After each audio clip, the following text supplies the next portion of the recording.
Good morning, Los Angeles, and welcome to Los Angeles City Council meeting of Tuesday, January 16th, 2007. We are here in John Ferraro Council Chambers, room 340 of City Hall. I want to welcome members of the public and our viewing audience to the proceedings here. We are broadcast live on Channel 35 at our meetings every Tuesday, Wednesday, and Friday at 10 a.m. The first Friday of the month, we meet out in Van Nuys City Hall in our efforts to bring City Council closer to all Angelenos, and we welcome members of the public to join us here in City Hall or in Van Nuys or when we take the council on the road. You can always catch a copy of our agenda by going to our city's homepage at www.lacity.org, or by coming here and visiting the city clerk's office, or coming into council chambers, where we usually have council ambassadors who are our local high school students trained in the ins and outs of city council and can explain the meetings. And we also have the agendas posted to the side here. If you aren't close to a television, we are also broadcast through the internet, again through our city's homepage, www.lacity.org, where you can click on live streaming web video of our meetings, and there's a wealth of information there as well about our elected officials, about city departments and city services to improve your life. Lastly, you can call in and listen to our council meetings through Council Phone, which is a telephone number that gives you audio coverage of our council meetings and our committee meetings, and that is at 213-621-CITY.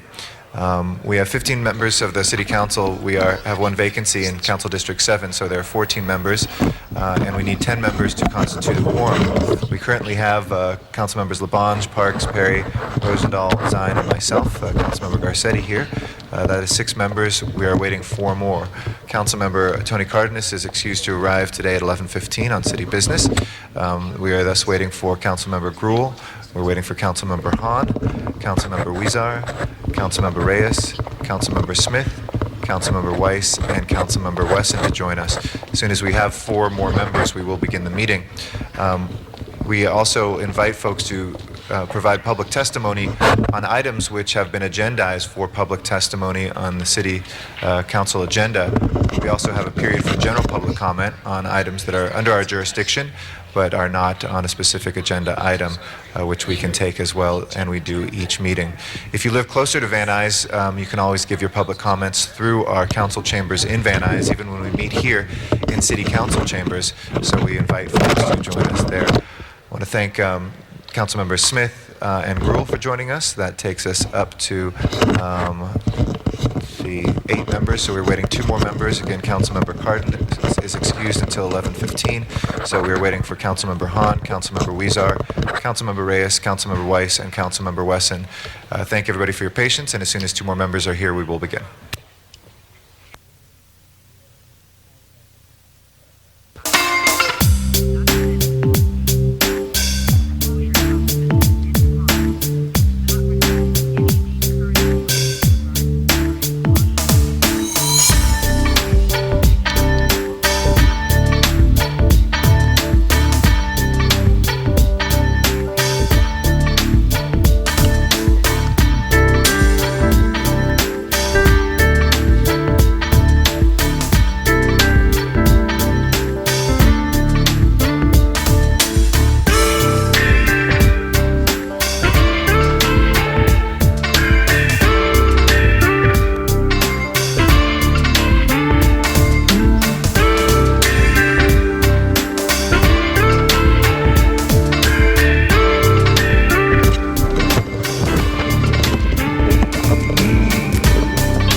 Test 1, 2, see it over there, SAP, test 1, 2.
Cardenas, Gruel, Han, Weezer, Labange, Parks, Perry, Reyes, Rosendahl, Smith, Weiss, Westenstein, Garcetti, 10 members present and a quorum, Mr. President. Buenos días, ya tenemos All right, 10 first order of miembros business, please. presentes. Ya Approval of the tenemos minutes. Mr. quórum, Weiss señor moves, Mr. Smith presidente. seconds. Aprobación de There's las no objection. minutas. Those will be approved. Commendatory resolutions for approval. Mr. Labange moves and Mr. Weezer seconds. Resolución There's para no objection. Those aprobación. will be approved. And, Mr. President, this is Tuesday, and there is a flag salute. Okay. And now it's time Tenemos for que hacer el our saludo a Pledge la of Allegiance. bandera. If I can please ask everybody to rise, and Councilwoman Todos Wendy de Gruel, pie. if you will lead us in the Pledge of Allegiance, please. Please put your right hand over your heart. Ready? Begin. I pledge allegiance to the flag of the United States of America and to the republic for which it stands, one nation, under God, indivisible, with liberty and justice for all. Next order of business, please. Mr. President, do you wish to take up public comment at this time? Sure, let's take a general public comment right now. Vamos a escuchar los comentarios The del first público speaker ahora. is Noel Weiss. First, out of the box. Good morning, council members. Buenos días, I concejales. wanted to thank Mr. Reyes and Mr. Yo le Wesson quiero agradecer al personally señor Reyes and y al publicly señor for all those Wesson. watching. The hearing on the 9 and 20, the amount of money going for tenants is going to be held in a joint committee of Plum and HCD on the 30th, as I understand, and I appreciate that. Secondly, with regard to Ellis Act reform, I know Bill Rosendahl talked all last year about wanting to reform the Ellis Act. We've got a set of 5 reforms. I'm asking Bill to ask Greg Smith to hopefully hold a hearing before the deadline so that we can at least get those Ellis Act reforms considered. Pick one. Maybe when Mr. Cardenas gets here, he can give Alex Padilla a call, and perhaps we can at least get that considered and get some kind of a spot bill introduced, because at least consideration of these things is really very, very important. Just a challenge, Mr. Garcetti indicated with regard to his Ellis Act reform that we're going to basically do another CEQA study. Mr. Garcetti, I'm hoping that within the next month or so we should be able to get that done so that we can get debate. Rise or fall, it doesn't matter. I think that what's important is basically to have the debate, and just a challenge to the council as a whole, be able to, rather than coast, I would challenge all of you to try to soar. Soar, because there is a lot that needs to get done relative to all of these issues, and the sooner we get to it, the better. Thank you very much. Thank you very much. Sky Anderson is our next speaker.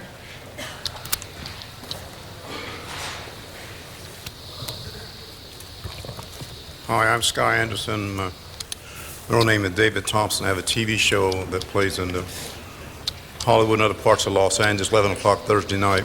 So my professional name is Sky Anderson. First, I want to thank the City Council for having that study done on gangs. And I want to thank Mr. Rosendahl because he put public access back in the public. So you have some members here who really want to do the right thing. 2 things I want to talk about. One, I want to talk to the MTA, whose chairman apparently is the mayor. The MTA isn't interested in comfort. They're interested in treating the people like cattle, crowd as many people as they can on the bus, make as much money as they can, put TVs on the bus with ads that people have to watch. That's discriminatory because the people who ride the bus are poor and put their hard-earned money into that, and they're forced to listen to advertising. I think Mr. Snowball should be replaced. I'm asking the mayor to replace Mr. Snowball because Mr. Snowball thinks that the public are just cattle that should be made money off of. 2, I want to talk about gangs and homelessness and the revolving door in our prisons. It's all revolved around drugs. Gang activity revolves around drugs. The homeless problem is exacerbated by drugs. There's overcrowding in our prison is exacerbated by drugs. The LA Times did a study on the revolving door, and they said that the one thing, Proposition 36 was saving the city, the public a lot of money. There weren't enough treatment centers for the judges to send people to treatment. That's the solution. I'm asking the city council and the mayor to do a study of what drugs are costing the county of Los Angeles, the city of Los Angeles, and our public. Do a study. Okay, let me call. That's the first step you need to do to find out exactly what it's costing us and what they're doing. Then you might be able to make a realistic appraisal of what should be done about our gang, our homeless, and our revolving door policy. Thank you, Mr. Anderson. Our next speaker is Zuma Dog in Van Nuys. Yes, thank you very much, and Councilmember Garcetti, thank you very much for item number 7. You had it off the agenda. You put it back on today. You're going to be voting on it.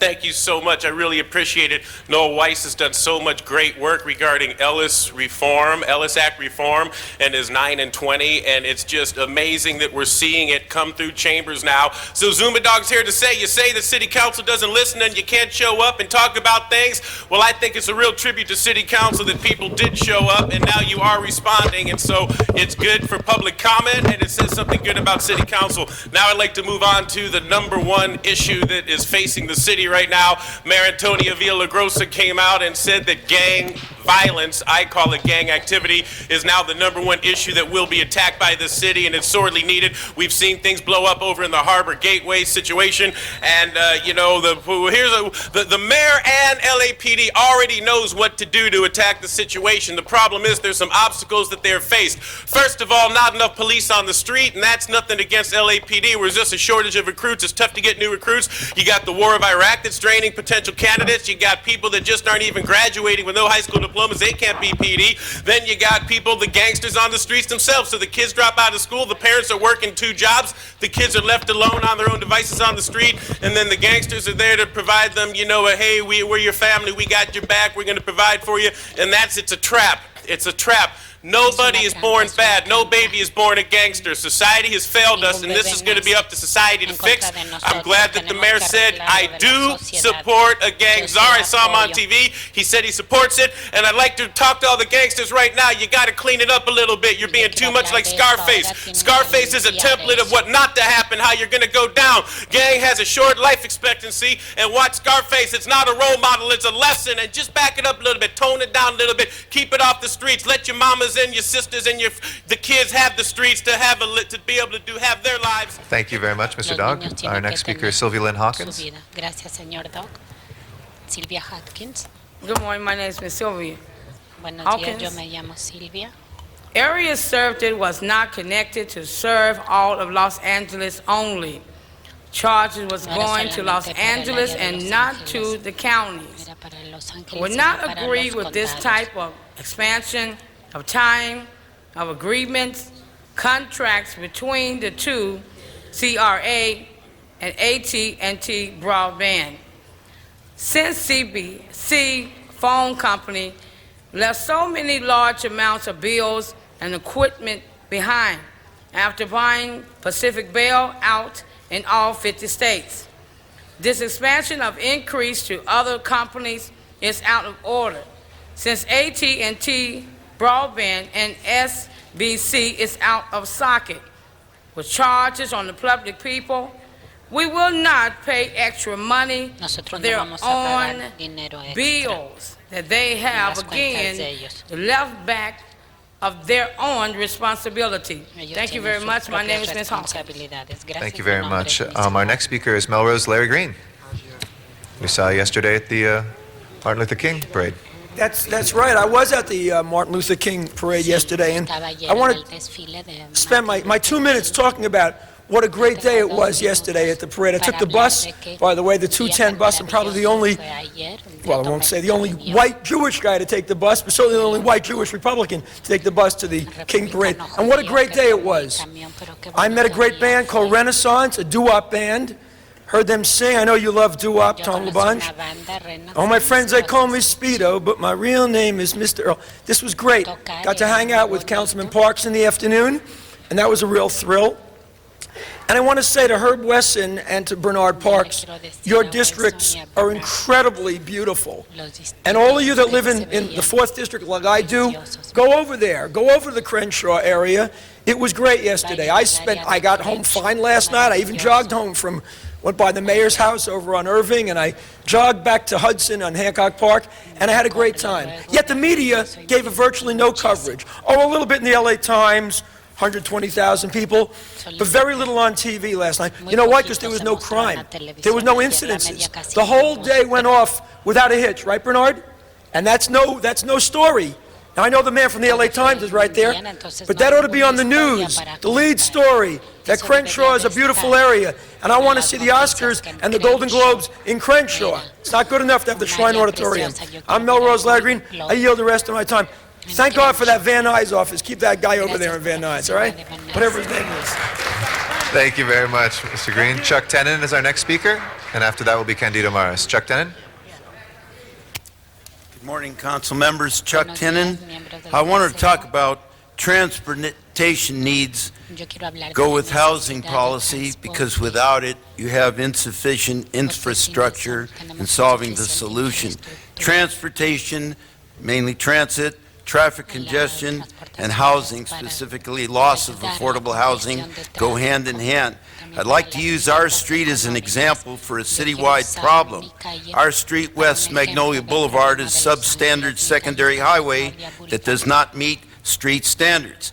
It's a major connecting transit corridor to the Red Line and the Orange Line. Too narrow with one lane, dangerous. Traffic congestion is terrible. It needs to be widened. They're building 564 condos in this area and 250 on the street. Do you build first and fix later, or ask the developer to contribute? I asked our council member why this wasn't put on the Street Improvement Fund, which is item 19 today. It didn't make that, and yet today's paper challenges away LA City Council's president. It commended Eric Garcetti and all the things he's trying to do. And I agree with that, and I'm sure all of you do. There was a part in there that Wendy Gruhl spoke up and said, for me, this year, where I'm focused on transit, transit, and transit. What about the street widening? What about street problems and traffic going hand in hand with housing? I mean, that's a very important issue, and yet ours missed out, and we have bus service, major school, freeway, on-ramp and off-ramp, no storm drain, narrow lane, and they want to build density. Do you fix first and build later, or do you ask the developers to help, or do you put it on the agenda for funding so that we can get something done to improve this street? Thank you. Thank you very much, Mr. Tenon. Our next speaker is Candido Maras. Good morning, Mr. President, council members. I have two pieces of paper here. One has to do with the 33rd Consolidated Plan, which the CUP Committee will be dealing with today. It's going to be a tough discussion, because I know some people are unhappy and others are very, very happy. Mr. Smith, for 15 years, I've been part of that committee, and then year after year, I saw how the 12th District was eager to help other districts get that funding. And this year, I know that the PALS program is getting some of that funding, so congratulations. They are probably one of the greatest and finest groups throughout the city of Los Angeles. They care about children. I know the mayor is going to ask for a increase in the public service cap. It's needed. We need more money there, and again, we will be having discussion today at 11:30 up on the 10th floor if anybody would like to attend. The other issue that I'd like to talk about, the mayor issues an executive directive to crack down on exorbitant lawsuits. $37 million was spent on lawsuits last year. And how many times did I come before this council with DWP employees asking for help, asking that we stop the retaliation? Well, Mr. Mayor, thank you very much. This is going to hold the departments accountable. And Mr. Garcetti, last year was fun. I'm looking forward to this coming year's fun. The one thing you gave us was our freedom to speak as we wish to. So thank you very much. Thank you very much, Mr. Maras. That closes our general public comment for today. If we can run through the agenda, please. On the regular agenda, items 1 through 5 are items noticed for public hearing. The recommendation for council action is to open the hearings and continue the hearings and ordinances to February 6th. Okay, colleagues, if there's no objection to opening those hearings on 1 through 5 and continuing that till February 6th, that will be ordered. And, sorry, go ahead. Item number 6 is also a public hearing item, and the Bureau of Street Lighting is requesting that matter be continued to February 6th. Okay. I'm sorry, I misspoke before. That was 1 through 5 before on item number 6. If there's no objection, colleagues, we will continue on 6. On item number 7, I'd like to request that we can continue that for 2 weeks. And I do want to state very clearly on the record, and I appreciate the comments and general public comment, that request has been made to my office by LAHD and the City Attorney's Office, but I do hope that we can now on a second continuance have a vote on that soon and work out any of the legal issues that are outstanding. So if there's no objection, we'll continue that for 2 weeks. That would be until the 30th of this coming month. There's no objection. Okay, next items. Then that would leave before council items for which public hearings have been held, items 8 through 23. Okay. Colleagues, any specials 8 through 23? Ms. Gruhl, number 19? Number 19 for Ms. Gruhl. Ms. Hahn? I need 17 special, please. 17 for Ms. Hahn? Whatever she needs. Mr. Parks, do you have a special? Hold number 9 just for a second. We're trying to clarify one issue. Sure, we'll hold that for you, Mr. Parks. Any other specials, colleagues? If not, on the balance, Madam Clerk, let's go ahead and open the roll, close the roll, and tabulate the vote. 13 ayes. Those are approved. Next items, please. Next items are items for which public hearings have not been held, items 24 through 41. 10 votes are required for consideration. Okay, we have cards from the public on 25, 27, 31, and 40, looks like. Actually, I don't have a card for 40. You have a 32 and 32. Any other specials?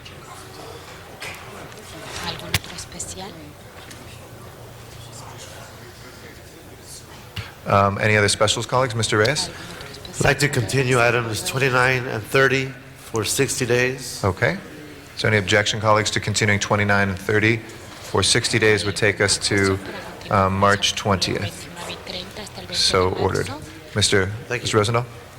Thank you, Mr. President. It's true that item 10 has held public hearing, but I'd like to waive that and continue the public hearing today. We have people from the community who would like to speak, and I'd Let's like return to that request. We'll just get through this little section, we'll come right back to that. Okay, great. Thank you. Any other specials for 24 to 41, colleagues? Seeing none on the balance, let's go ahead and open the roll, close the roll, and tabulate the vote. 13 ayes. And if there's no objection, those are approved. If there's no objection, 37 and 39 we will send forthwith to the mayor. Let's take up the reconsideration of item number 10, please. Please open the roll on reconsideration, close the roll, and tabulate the vote. 13 ayes. As back before us, we'll call that special for you, Mr. Rosendahl. Next item, please. Next item on the supplemental agenda is item number 42, and that is confirmation of a commissioner. Okay, let's hold that on the desk. So I'll call that special. Okay, thank you, Ms. Hahn. Next item. Next item is item 43, and an item for which public hearing has not been held. 10 votes are required for consideration. Okay, there's a card for that, so let's call that special, for a card from the public. Or number of cards, excuse me. And is that the entire agenda? Yes, it is. And that would take council back to the items called special. We do have a supplemental agenda, is that correct? Or that was part of it? That Okay. concluded that. All righty, let's go ahead then and take our commissioner first, if there's no objection. Yes, Mr. I apologize, Mr. President Sure. and members. On 34, I just received word that I have to do an adjourning motion because the film company that we want to encourage to film in Los Angeles is going to pay for additional costs. So there's just an amendment to that. Okay, why don't we go ahead then 34. and reconsider 34, and we'll call that special for that. Just the amendment. Please open the roll on reconsideration, close the roll, and tabulate the vote. 13 ayes. Okay, we'll call that special for Mr. Labange. Let's go ahead and take our commissioner nominee, item number 42, which was called special by Ms. Hahn.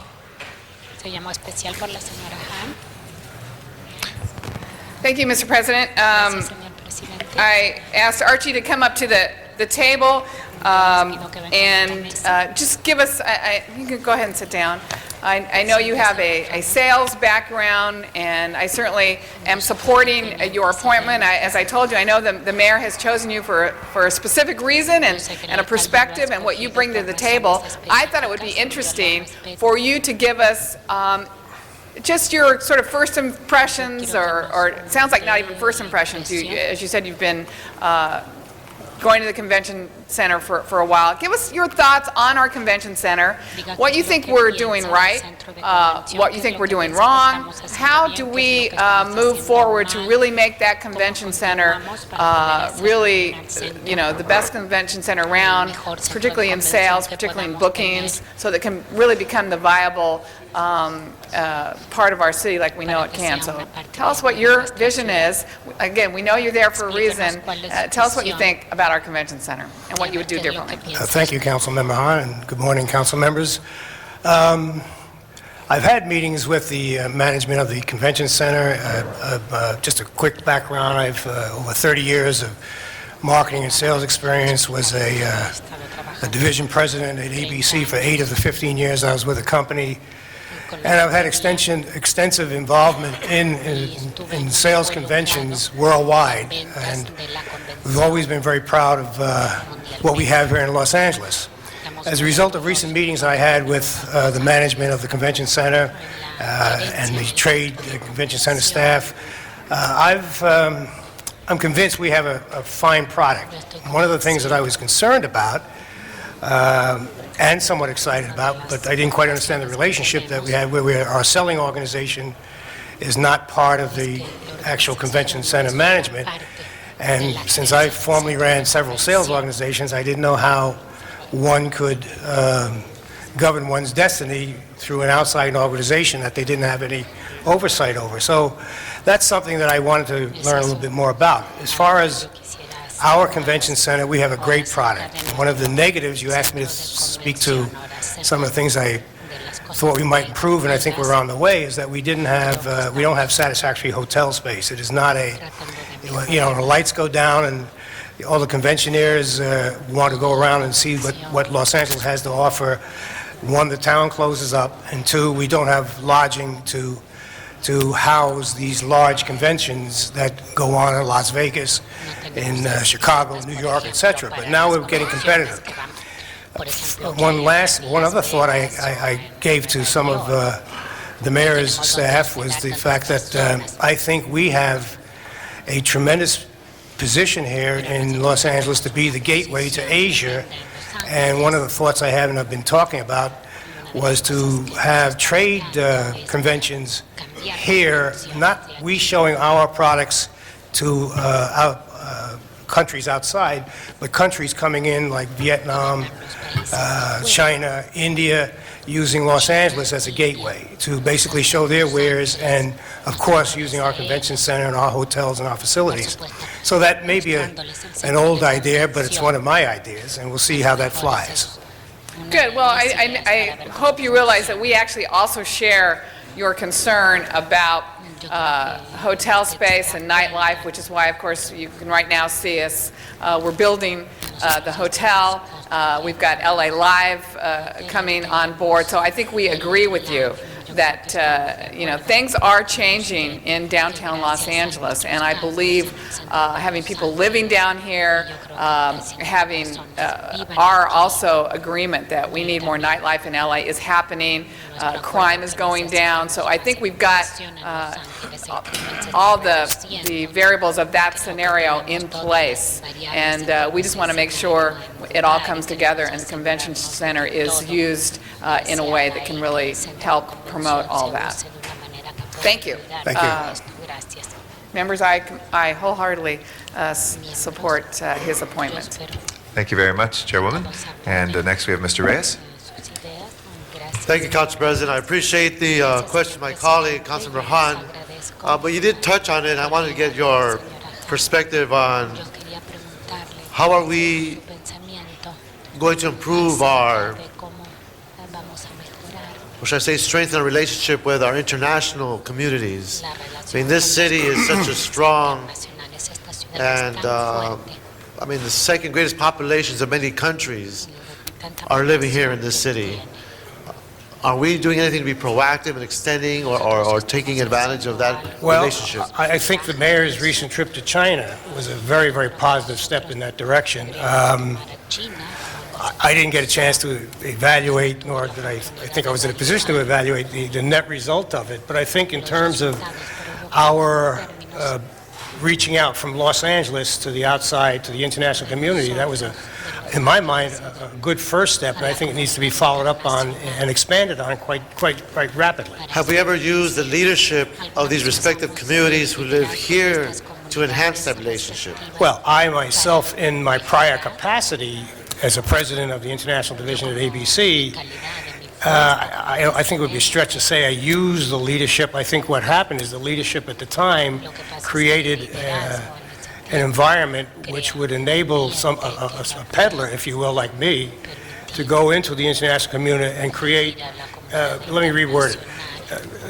The administration at that time created a positive selling environment for me. And then it was my job to try to capitalize on it. I think what the mayor has done in the China instance has begun that same kind of thing, except I don't like to see one-offs. I'd like to see a concentrated effort, if I had anything to say about it, and using the convention center and our location in Los Angeles as a springboard for nations to show their wares, to come and sell their stuff here in the United States. So, in answer to your question, I think we have done some good things. We could do more. Well, I find it very striking that we have these large state federations from various states from Mexico, numbering in the thousands. A lot of it is soccer driven. A lot of it is culturally driven. Right. I see that in Central America. I see it in South America. And it just seems to me we, for whatever reason, haven't been able to build that bridge with these huge federations to stimulate the use of the convention. So I throw that out to you as an observer, watching these incredible events happen in the city, in this district. We have thousands of folks showing up to these events, and I'm wondering why couldn't we use the convention center in like manner? So again, I'm just shooting from the hip here, and I haven't been appointed yet, and I don't know how much latitude I will have, but that's something that really, it's one of my pet thoughts and projects, the international arena. And so I can assure you that that's something I will be asking about and hopefully having some impact on. Well, again, I want to thank you for your hard work. I know you guys are the highest paid folks. Well, I'm not seeking your appointment for pay. But thank you so much. Thank you. Thank you very much, Mr. Reyes. Mr. Rosendahl is our next speaker. Thank you, Mr. President. Good morning. Good morning. Why do you want to be on this commission? Well, first of all, to be brutally frank with you, I don't have much choice in terms of the selection of this commission, but now that I have been selected as a nominee, I look at myself as being, first of all, let's start with the general premise as to why I wanted to be a commissioner to begin with. I want to serve Los Angeles. So, and I'm semi-retired. I have some assets that, I'm not talking financial assets, I'm talking some brain power that I think I can put to work. So I think the mayor wisely and his staff tried to find a place they could use my background, marketing, sales. I have been a participant at conventions, as I said earlier, and why do I want to be on it? It was because I see it's an opportunity for me to talk about and perhaps have some influence in the sales and marketing of our convention center. What is the convention center but a selling platform? 30 years of my life has been involved in sales. I think it's a fairly good fit, and it's something that I'm going to be very comfortable with, and that's the best reason I can give you why I'm hoping I can have a positive impact. Tell me about the sales that you were in for 30 years. Well, very briefly, I started out as a frozen food salesman. I grew up in New York. I've lived here for 30-something years. I'm an Encino resident, just as an aside, and I, through various sales positions, went up through sales manager with General Foods, Polaroid, wound up with MCA as a vice president, went to ABC in 1979, 80 as a vice president, and in 8 years became a president of one of their operating divisions, and I was a president for 8 years of the 15 years, and it was all involved in sales, largely in the international arena when I was in ABC. I ran the international operations. If you were to get on a plane and go to Europe and see an ABC program, it was somebody in my group that licensed that program. So consumer products, food products, entertainment products have all been my beat. So it's music to my ears, and I am really honored, frankly, we as a city are honored that you're willing to step to the plate and put time and energy into this and help us move forward. A conference center near LAX is one of my dreams. Convention center downtown, conference center near LAX, so that the hotels on Century Boulevard can be a destination stop rather than just a transit stop for the airlines. Right. So we can have a conference center. Have you looked at any of those issues yet? Candidly, it came to my attention today. It did. And I think it's a great idea. Why? And I reserve the opportunity to change that thought. Sure, but, of course. It's one of the few cities, we've all flown all over the United States, I'm sure. But, we have a corridor that goes right down Century Boulevard, and you have hotels and everything, and you're right. When you land in L.A., you basically get off the airplane and goodbye. You're right through that corridor. And I think we have hotels there, but we don't have real meeting spaces except in the individual hotels. Right. If you could make that a meeting mecca, if you will. Again, also maybe picking up on my international platform, where you don't have facilities for convention-sized meetings, but perhaps international. This may be a bit of a leap, but maybe have some kind of a customs arrangement where our convention center could be a place for travelers who have short-term visas could come in, have meetings in the United States, almost like a neutral area, if you will. I mean, I'm reaching a little bit. Very cool. But I'm just saying I think it's a good idea. I like your thinking out of the box. You're a creative guy, and you're going to bring that energy to it. Have you had a chance to look at the numbers about the convention center and how much money out of the general fund over the years has gone to subsidize and support it? And are you familiar with the latest push, which is we're going to end up in the black, it looks like right now, and no longer need to go forward? Have you had any feeling about it? I have a little bit of a sheet here, but I think I'm looking at the council has approved $7 million. Is that the number, I think, against that $40 million Well, figure? various amounts over the history of the I think it's my understanding the only way we're going to be able to accomplish that is by raising the amount of tax monies that are not raising the taxes, but raising the amount of revenues we're generating from occupancy taxes. Is that correct? I believe that's... Well, more interestingly, what I want to make as a point is we as a city over the years has supported the convention center. And now many of us are here for the living wage along Century Boulevard. And we see that we can help certain groups. We should be able to help all people and move forward. If we can support the convention center, we certainly can support that Century Boulevard cleanup and all those other issues. Right. Well, that's a little beyond me. We don't want you to get into it. But I look forward, actually, with Mike Collins, with you, with the marketing skills, to take the interest of getting people more into the convention center and then help us with the conference. Happy to do it. Yeah, and thank you so much for stepping forward. Thank you, Mr. Thank you, Mr. Rosendahl. That is our last speaker from the council. Let's open the roll on the nomination, close the roll, and tabulate the vote. 13 ayes. Congratulations, Commissioner. Thank you for your service. Send that forthwith, please, and number 8 forthwith if there's no objection as well to the mayor. We've had requests, colleagues, to take item 10 and then 43 out of order in that respective order. I'd like to recognize Mr. Rosendahl. There's no objection to that request on item number 10 first. Thank you very much, Mr. President. If we could, we have cards on this, and is there city staff here for this discussion? Hi. What I would do, if it's okay, Mr. President, is let staff explain, then let the community respond, both sides, and then close that hearing. Okay, so Mr. Rosendahl would move on this. We had a public hearing on this, but Mr. Rosendahl would move to reopen the public hearing following the staff presentation. So why don't we hear that first, and then we'll take the public speaker cards for a minute apiece, or... A minute apiece, okay. If we can get it that great. would be Thank great. you. Please. Marla Blevins with the CAO's office. The CAO's office is requesting to modify the budget for infrastructure projects for the Playa Vista development. These particular infrastructure projects are to be paid for from the Mello-Roos bonds that were issued in 2003. These projects are listed in a document called the Infrastructure Funding Agreement, or IFA for short, and in order to amend the budget, the IFA must be amended as well. The IFA describes the process by which the city acquires infrastructure from the developer with Mello-Roos bond proceeds. As for a little bit of project background, in 1999, the mayor and council approved the formation of Community Facilities District Number 4, one of 3 Mello-Roos districts within Playa Vista. In 2000, the voters within the Mello-Roos district voted to issue bonds to pay for infrastructure projects and tax themselves to pay off the bonds.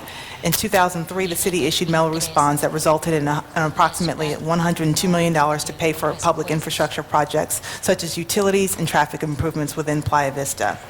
The developer has requested revisions to the budget because of changes to the project and infrastructure costs since the budget was originally developed in 2001. The proposed infrastructure budget includes increased line items for certain infrastructure projects, new projects, and the deletion of projects that no longer need to be built or are satisfied by other means. The majority of the revisions are from the escalation of construction costs from increased demand for materials. These budget adjustments will allow for quicker reimbursement of projects and expenditure of bond proceeds. The IFA stipulates that the infrastructure built by the developer must be built as if it had been constructed by the city. The infrastructure must be fully functioning and capable of being used for its intended purpose. Therefore, reimbursement of the developer from Melrose bond proceeds is still subject to review by the Department of Public Works for verification as to actual cost and quality. To amend the IFA, the mayor and council will need to adopt the resolution and the First Amendment to the infrastructure agreement. We've also would like to add a recommendation number 3 to this item that reads as follows. To find that the First Amendment to the Infrastructure Funding Agreement for Community Facilities District Number 4 is exempt under City CEQA Guidelines Article 2, Section 1, because it is an amendment to the Infrastructure Funding Agreement previously approved pursuant to CEQA requirements as part of the issuance of the Melrose bonds approved by the City Council on June 26, 2001. And that was drafted by the City Attorney, and he can comment on that further if you have any Great, thank you. Please comment on this amendment. Purpose of it. Good morning. Good morning, sir. Colin Chu from the City Attorney's Office. This addition is really just to reflect that the First Amendment to the Infrastructure Funding Agreement is exempt from having to do a separate EIR because it was It's exempt? Yes, sir. Explain because why. it was previously approved under the City CEQA Guidelines, Article 2, Section I. This was a previously approved activity, and in addition, it is exempt because the infrastructure funding agreement talks about the expenditures of the Melrose bonds. It's a financing. A financing is exempt from CEQA. Good morning. Flipping your pages, do you want to share anything with us at this point? Okay, then at this point, Mr. President, I'd like to let the public hearing begin. Okay. And if you can just turn your chairs around and you can just kind of watch them and just stay with me as we do this. All right, we have a motion for a minute per speaker. We do have a speaker clock. I know it's a little bit of a short time, but since we're reopening a public hearing that we've had, we'll just direct the speaker's attention to that clock to follow their time. I'd like to begin with Anthony Morales, and after that will be Linda Gonzalez. Welcome, sir. Good morning. My name is Anthony Morales, Tribal Chairman and Chief of the Gabrielino Tongva San Gabriel Band of Mission Indians, headquartered in San Gabriel. We are the indigenous people of Los Angeles. I stand before you in representing my tribe to oppose the request from Playa Vista Development in which they are asking for monies from Melrose bonds to pay for archaeology. The purpose of Melrose bonds is for infrastructure. The definition of archaeology is a study of ancient times from remains of art, implements, etc. No way is archaeology infrastructure. I ask this council, why is it that when other ethnic communities are faced with negative issues, the city takes immediate action to resolve these issues, and yet nothing was done when one of our last remaining intact cemeteries was destroyed and 411 of our ancestors were desecrated, which is a hate crime. Mr. President, if I could do this, I want to give 2 minutes to the opening statement of the other side, so if I could give him another minute. Sure, if there's no... Thank you. This request from the developer for payment is a shame and an ongoing attack on our culture. Instead of asking for compensation, they should be talking to us about a reburial. Our ancestors have been out of the ground for several years and in storage. This action is an injustice and genocidal. To pay for this atrocity would be a misuse of bond monies. A few months ago, the city honored us by declaring the month of November as Native American Month. I ask this council as the lead agency to continue that honor by a no vote to the request of the developer and to the recommendation of the Budget and Finance Committee. In closing, Wa'at Guwata Tayi Hanukkah, in the memory of my ancestors. Thank you. Thank you very much. Thank you, Chief. Appreciate it very much. Linda Gonzalez is our next speaker. After Linda Gonzalez will be Loretta Titlow. Linda Gonzalez, Gabrielino Tongva. Portola came through here and mapped sites at Bayona Wetland. He mapped villages. When Howard Hughes came by and made a runway through there, he also uncovered some remains. We already knew that there were ancestors buried there, and we already knew that there was a burial grounds there. The developer chose to go ahead and make a corridor through there, taking up all of our ancestors and putting them in cardboard boxes. They chose to do that instead of moving over the drainage ditch that they call the riparian corridor. It's really a drainage ditch. They could have changed their plans and moved it over. Infrastructure is for projects. The Mello-Roos is supposed to be for community, and it's a bad precedent that's being set here to take from the community and from the government funds for the future of our cities. Please keep in mind the 1990 Graves Act protection did not protect us. We had no other recourse. Thank you. Thank you for our losses. Remember our ancestors, I hope. Thank you. Mrs. Loretta Ditlow. After that will be Sabrina Venskis. Hello, I'm Loretta Ditlow, Vice President of the Gabrielino Tongva Springs Foundation, and I would like to say that we are against the $11.4 million for the Mello-Roos Bond Fund for the drainage ditch that was moved. It was in a good spot and it wouldn't have hurt. Mr. Sobroff, you can't hate the California Indians so much that you destroyed all 411 graves, removed the bodies, took off their clothes and jewelry, and dumped the skeletons into buckets. Were you trying to erase the existence from the face of the earth? A holocaust. Mr. Sobroff, you have the power and the money to do the right thing and see that all 411 persons have the proper funeral burial with the Gabrielino Tongva Cultural Center under the direction of our Chief, Anthony Morales. Thank you. Thank you. Sabrina Venskis? Is Sabrina Venskis here? Okay, we'll go to George Milstein next then. And as the first speaker on the other side, Mr. Rosendahl, you wanted 2 minutes on this? Yes, 2 minutes for Mr. Milstein, as I did to the Chief. Okay, thank you. Thank you very much, Honorable Council members. George Milstein, representing Playa Vista. Today before you is a Budget and Finance Committee report recommending approval of this amendment to the Community Facilities District amendment for the Community Facilities District. The issues raised by the opponents at the hearing were threefold. One is that a well is leaking in the freshwater marsh. That is factually incorrect, and that has been reviewed by the Bureau of Engineering and has been determined to be abandoned in accordance with the Department of Oil and Gas regulations. Number two, there was an assertion that the bond disclosure obligations of the city and Playa Vista were not met. That is factually incorrect. Both Playa Vista and the city have met all continuing bond disclosure obligations.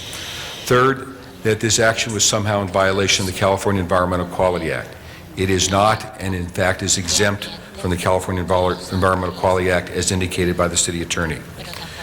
Further, we agreed with the committee and Councilman Rosendahl not to request any further funding, further reimbursements for archaeological work beyond what is being approved here today. This means that Playa Vista will be foregoing potential reimbursements of some $15 million or more that otherwise would be entitled to. Playa Vista has tremendous respect for the Gabrielino Tongva history and culture. During the excavation of the riparian corridor in 2003 and 2004, Playa Vista discovered ancient tribal remains and other grave goods and patrimonial objects of the Gabrielino Tongva people. As part of our written agreement with the Gabrielino Tongva community, we worked with the tribal leaders, representatives during the excavation and endeavored to honor their culture, their history, and their ancestors by conducting the work at the highest professional standards. That said, we certainly appreciate the difficulties of this situation presented and the emotions associated with it, and truly regret any misunderstandings or anguish that may have been caused by these endeavors. Mr. Rosendahl, we look forward to sitting down with you and your office and members of the Gabrielino-Tongva community to chart a positive path forward that continues to honor and respect the rich history of the Gabrielino-Tongva community in Southern California. Thank you. We ask for your approval of this committee report. Thank you. Our next speaker is Rob Bates, and then Greg Power.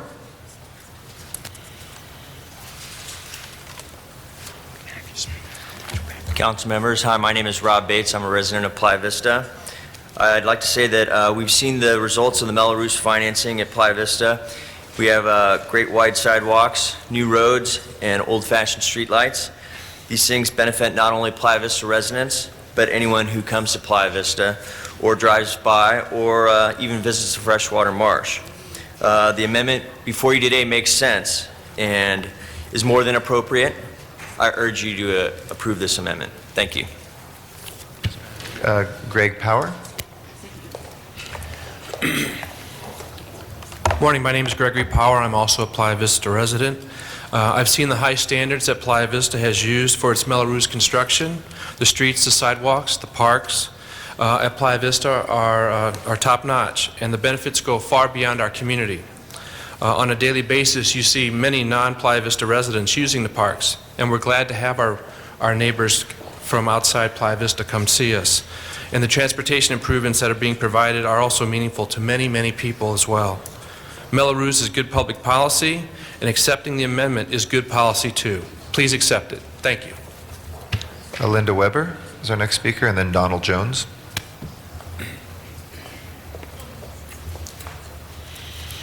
Good morning. I want to thank you for allowing me a moment to speak. I'm also a Playa Vista resident, and I'd like to say that since this amendment has no impact whatsoever on the general fund, and it doesn't provide for any more funds than were originally budgeted, I would like you to accept the amendment. The Mello-Roos program includes many beautiful new parks on the west side of Los Angeles. These are parks that are not just for the residents of Playa Vista, but for the entire community. Playa has done a great job so far, and I'd urge you to allow us to continue. Thank you. Thank you. Donald Jones is our next speaker. Good morning. It's hard not to get emotional when Councilman Rosendahl, you have people come out and throw and sling things around like you've done this morning, and you've done on prior occasions. But I'll stick to what I have to say here. I've done some research on Mello-Roos, and I've read the staff reports, and this amendment absolutely is consistent with the way Mello-Roos works. This amendment does not cost the city anything, and it does not allow Playa Vista to spend any more money than was budgeted years ago. The amendment acknowledges reality. Some projects cost more, and some are no longer needed. Let's continue to hold Playa Vista to the highest standards, but let's also acknowledge that it has set the standards with Mello-Roos improvements that have already gone in, like the parks, the sidewalks, and the lighting. If you haven't visited Playa Vista, I urge you to please do so. You'll see Mello-Roos financing at its finest. Thank you. Sabrina Venskis. And then Judith Davies will be after that. So I have a minute? Okay. Hi, my name is Sabrina Venskis, and I spoke with Robert Dorme, who's the most likely descendant. I can assure you he tried to be here this morning. He's the one that supposedly the developer's been working with to rebury the remains. I can assure you that the developer has not been working with the Native American community, the MLD, Robert Dorme, and he complained to me and was going to try to be here today. The issue is whether or not the city is going to approve public funding to destroy and bulldoze a cemetery, a Native American cemetery, the largest in the state of California that was ever found. I want to encourage you in the 21st century, can we please not sanction the behavior that the developer engaged in? They didn't have to do that. They could have moved the riparian corridor 400 feet north where the original creek was, and the burials would not have been disturbed. They chose not to do that. These are some of the richest people in the country that own this development company. Please do not approve this $11.4 million to basically give them a benefit of doing what they shouldn't have done in the first place. Thank you so much. Thank you. Judith Davies. And after that will be Kathy Knight. Thank you very much. I took the Pledge of Allegiance, and it's with liberty and justice for all, and that's been going over in my mind over and over again as I write this. I just feel that this is a human rights issue.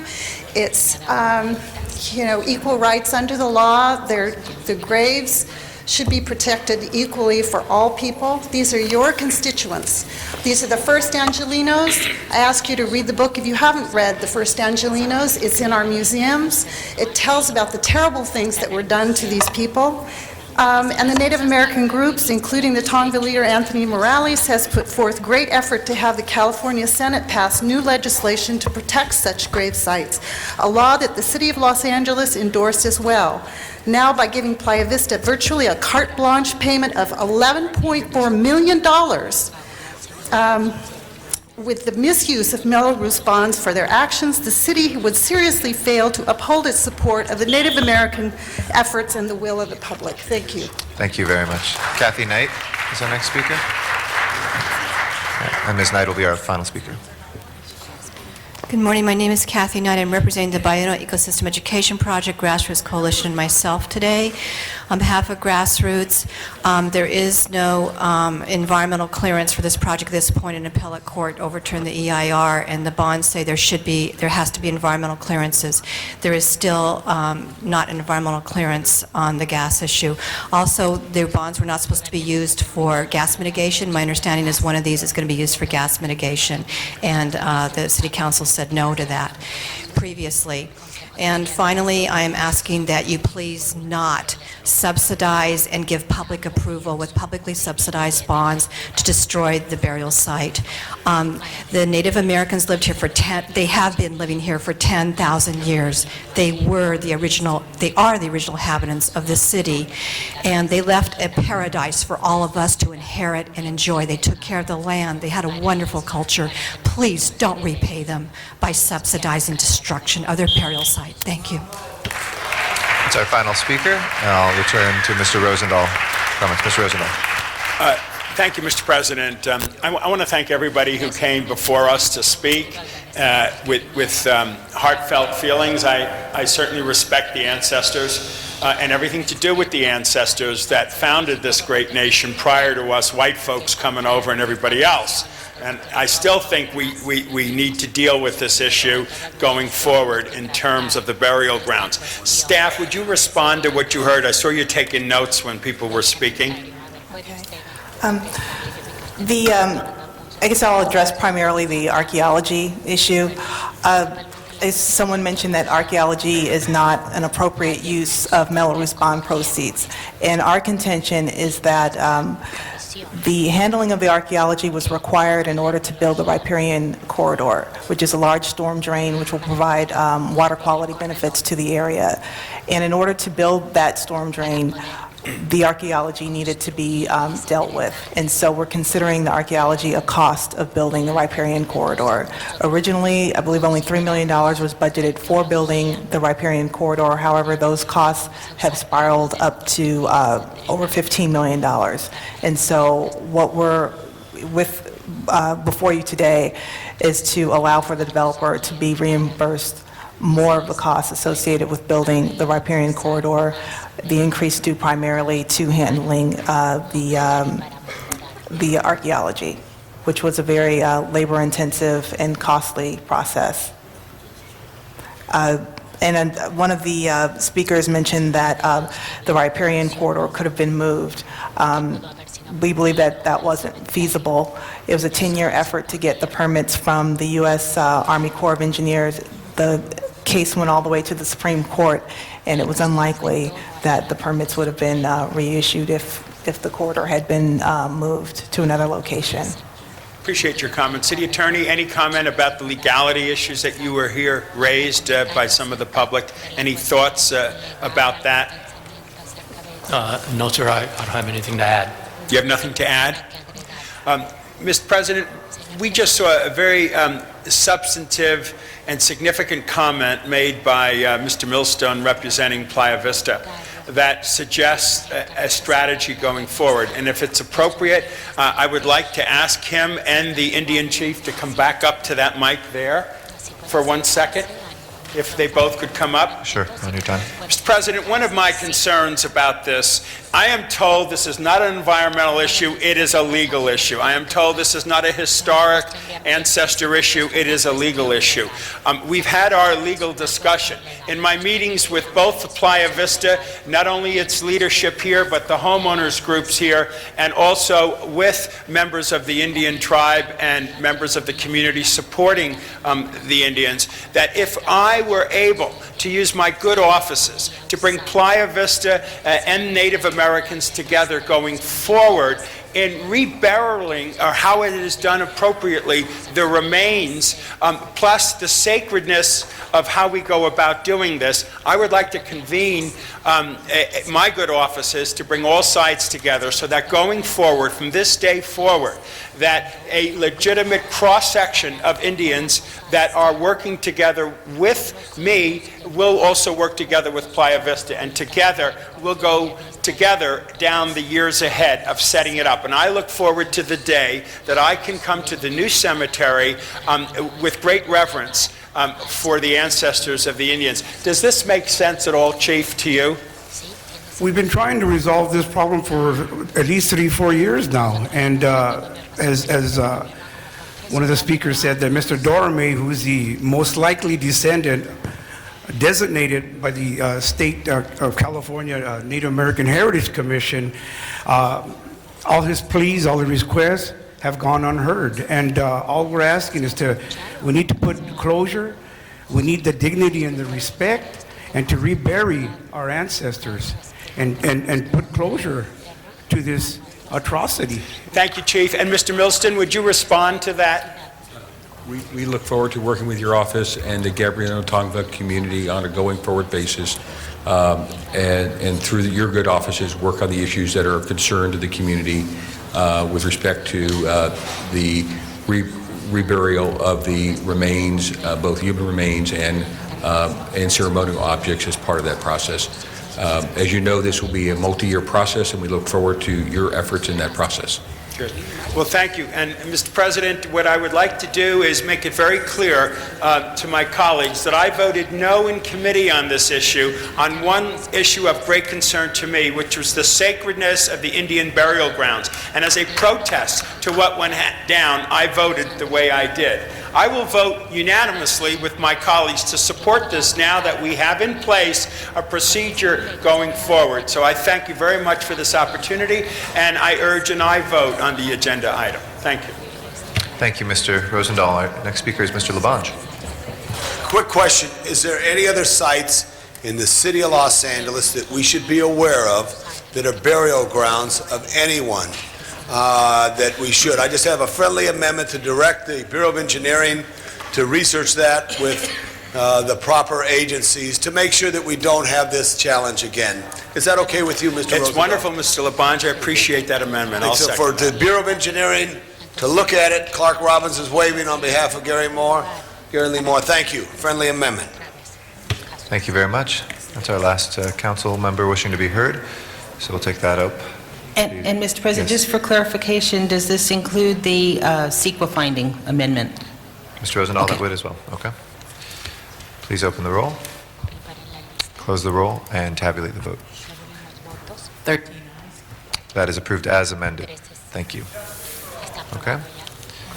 Next, we will take up, if there's no objection, item number 43. And that was brought to us under Rule 16 by Ms. Perry and Mr. Parks. Ms. Perry, would you like to be recognized first before public comment cards? Would you like to be recognized first, or would you like us to go straight to the cards? Yes, I think that would be a good idea. Okay. We also have some, I know we have representatives from the cards on police this item. department, which we could hear first. We have Mr. Chief Bratton and President Mack here, whichever order you'd like. Would you like to hear them first and then take the public comment cards? Let me, if you wouldn't mind, I could just take a minute right now to set the Sure. stage. Go ahead, please. And I appreciate that the community has turned out today, and I know a number of the individuals seated in the audience will be speaking today. I think it's extremely important that we hear what they have to say and consider what they have to say. It is valuable input. I'm sorry, Ms. Berry. Could I please ask everybody who was here on previous matters to take their conversations just to the outside of chambers so we can hear Ms. Perry and our guests and members of the public on this item. Thank you very much.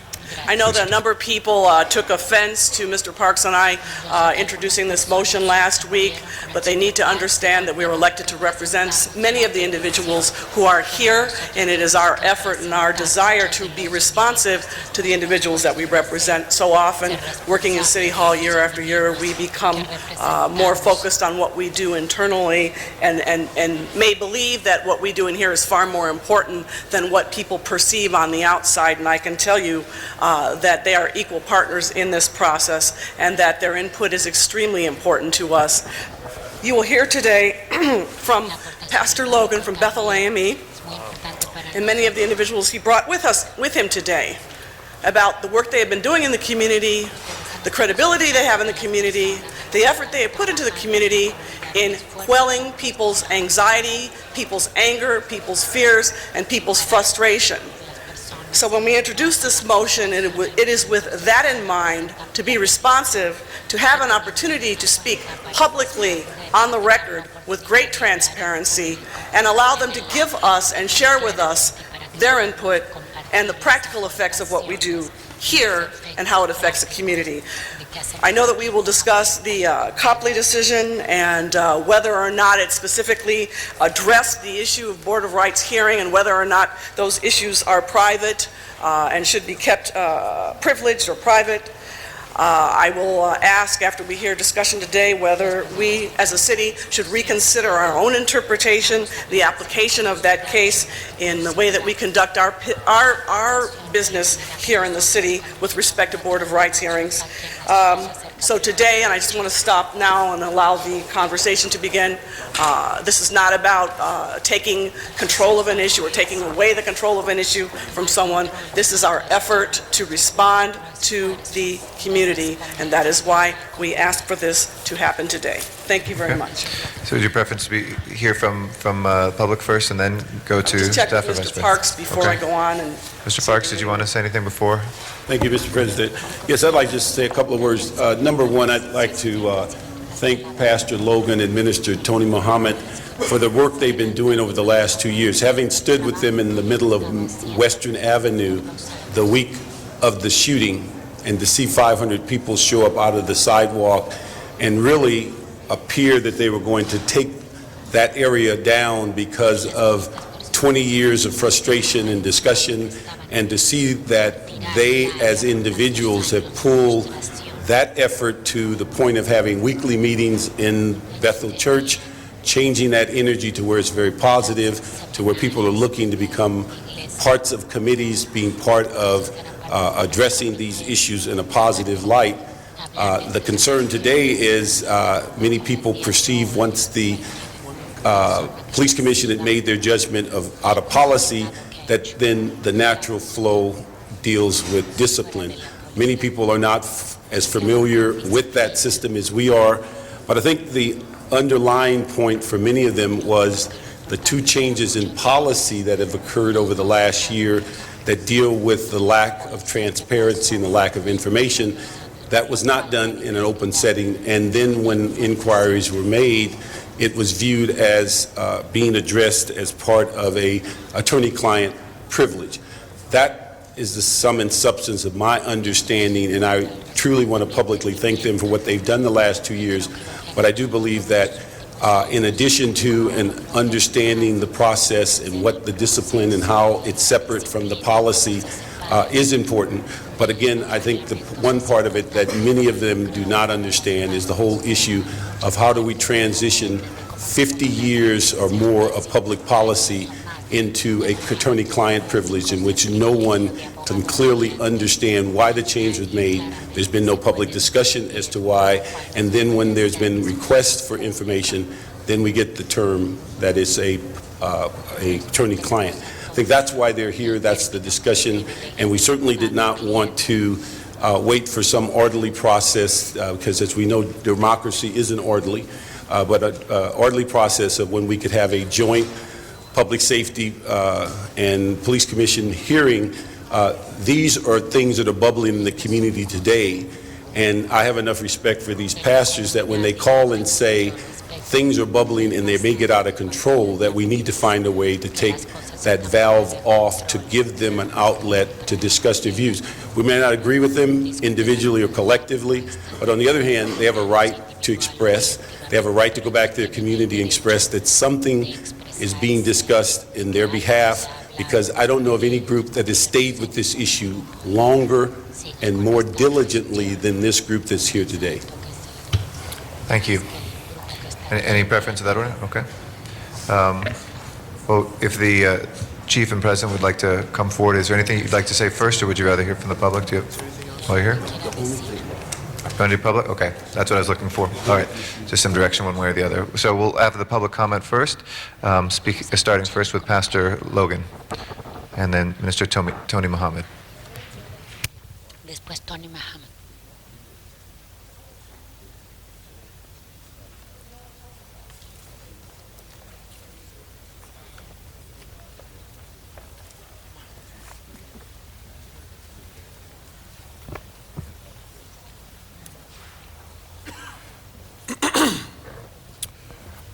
Good morning, President Garcetti. Good morning morning to all of the City Council representatives and to all who are here this morning. We thank you, Councilman Parks and Councilman Perry, Councilman Wesson, for this opportunity to address the City Council in reference to what we see as a very simple and straightforward issue of transparency and accountability. Almost 2 years ago, a young man's life was taken on the streets of Los Angeles, and from his blood that spilled in the streets on Western Avenue, an organization was born and a movement was born, Community Call to Action and Accountability. Community Call to Action and Accountability has been addressing this issue for the last nearly 2 years, meeting weekly for nearly 120 weeks straight without fail. We are determined to bring before the community in general and the world at large the importance of transparency. The absence of transparency in our estimation is terrorism. Terrorism is when actions take place behind closed doors, then with a sudden public impact that is explosive and destructive.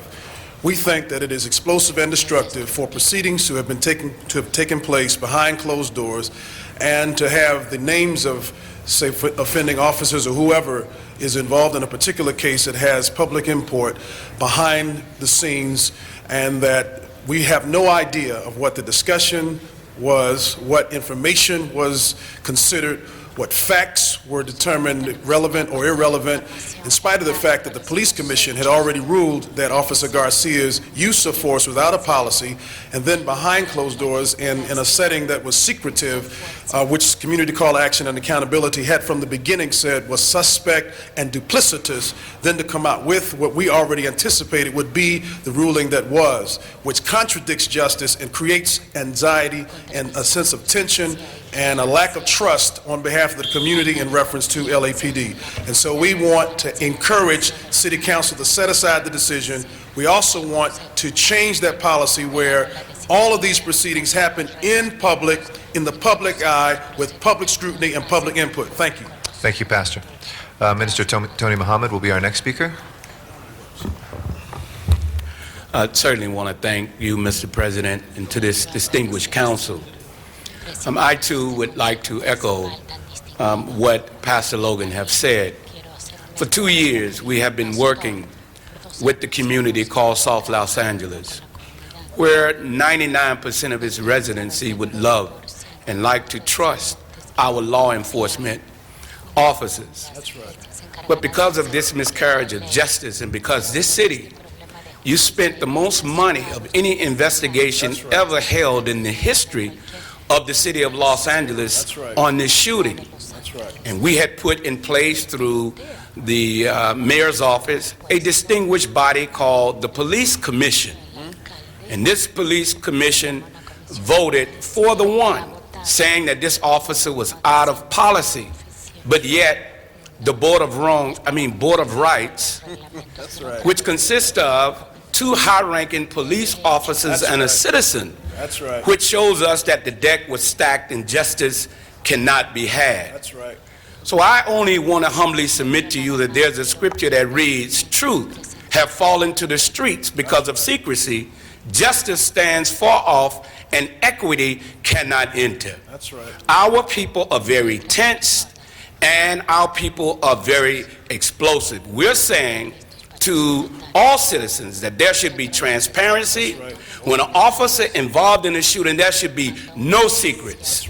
And we should know what evidence weighed into the decision of 3 Board of Rights members when 5 voted 4-1 that this officer was out of compliance. We ask for justice, we ask for transparency, and we ask for this council to set aside that ruling and to bring in a justice system that works for all people. Thank you, and may God bless us all. Thank you very much, Minister Tony.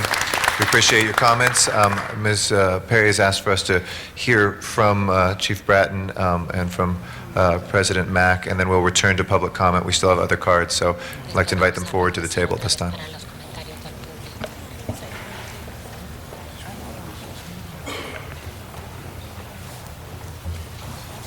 Welcome, gentlemen. Good morning. Thank you, President Garcetti and members of the council. Thank you for allowing us to share with you our thoughts and observations. Time, just for everybody's information, we would love to remain through the entire hearing. However, we left our police commission meeting in order to be responsive to your request. So we do appreciate the courtesy. Appreciate that. Thank you. I would like to read a statement that I prepared and just read a few minutes ago, shared it with the public at our commission meeting regarding this matter involving the officer involved shooting of Devin Brown and the Board of Rights, the decision and the transparency issue. I'd like to take a few moments and review the facts and a recommendation to move us forward in this case, this very, very terrible tragedy that did touch all of us very deeply. On February 2nd, 2005, an officer-involved shooting occurred where Devin Brown was shot and killed by an LAPD officer. On January 31st, 2006, the Board of Police Commissioners ruled that the shooting was out of policy, administrative disapproval.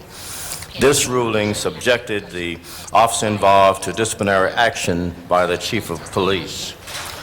The city charter provides that the Police Commission has the power to issue instructions to the Chief of Police concerning the authority conferred on the Chief of Police by the charter.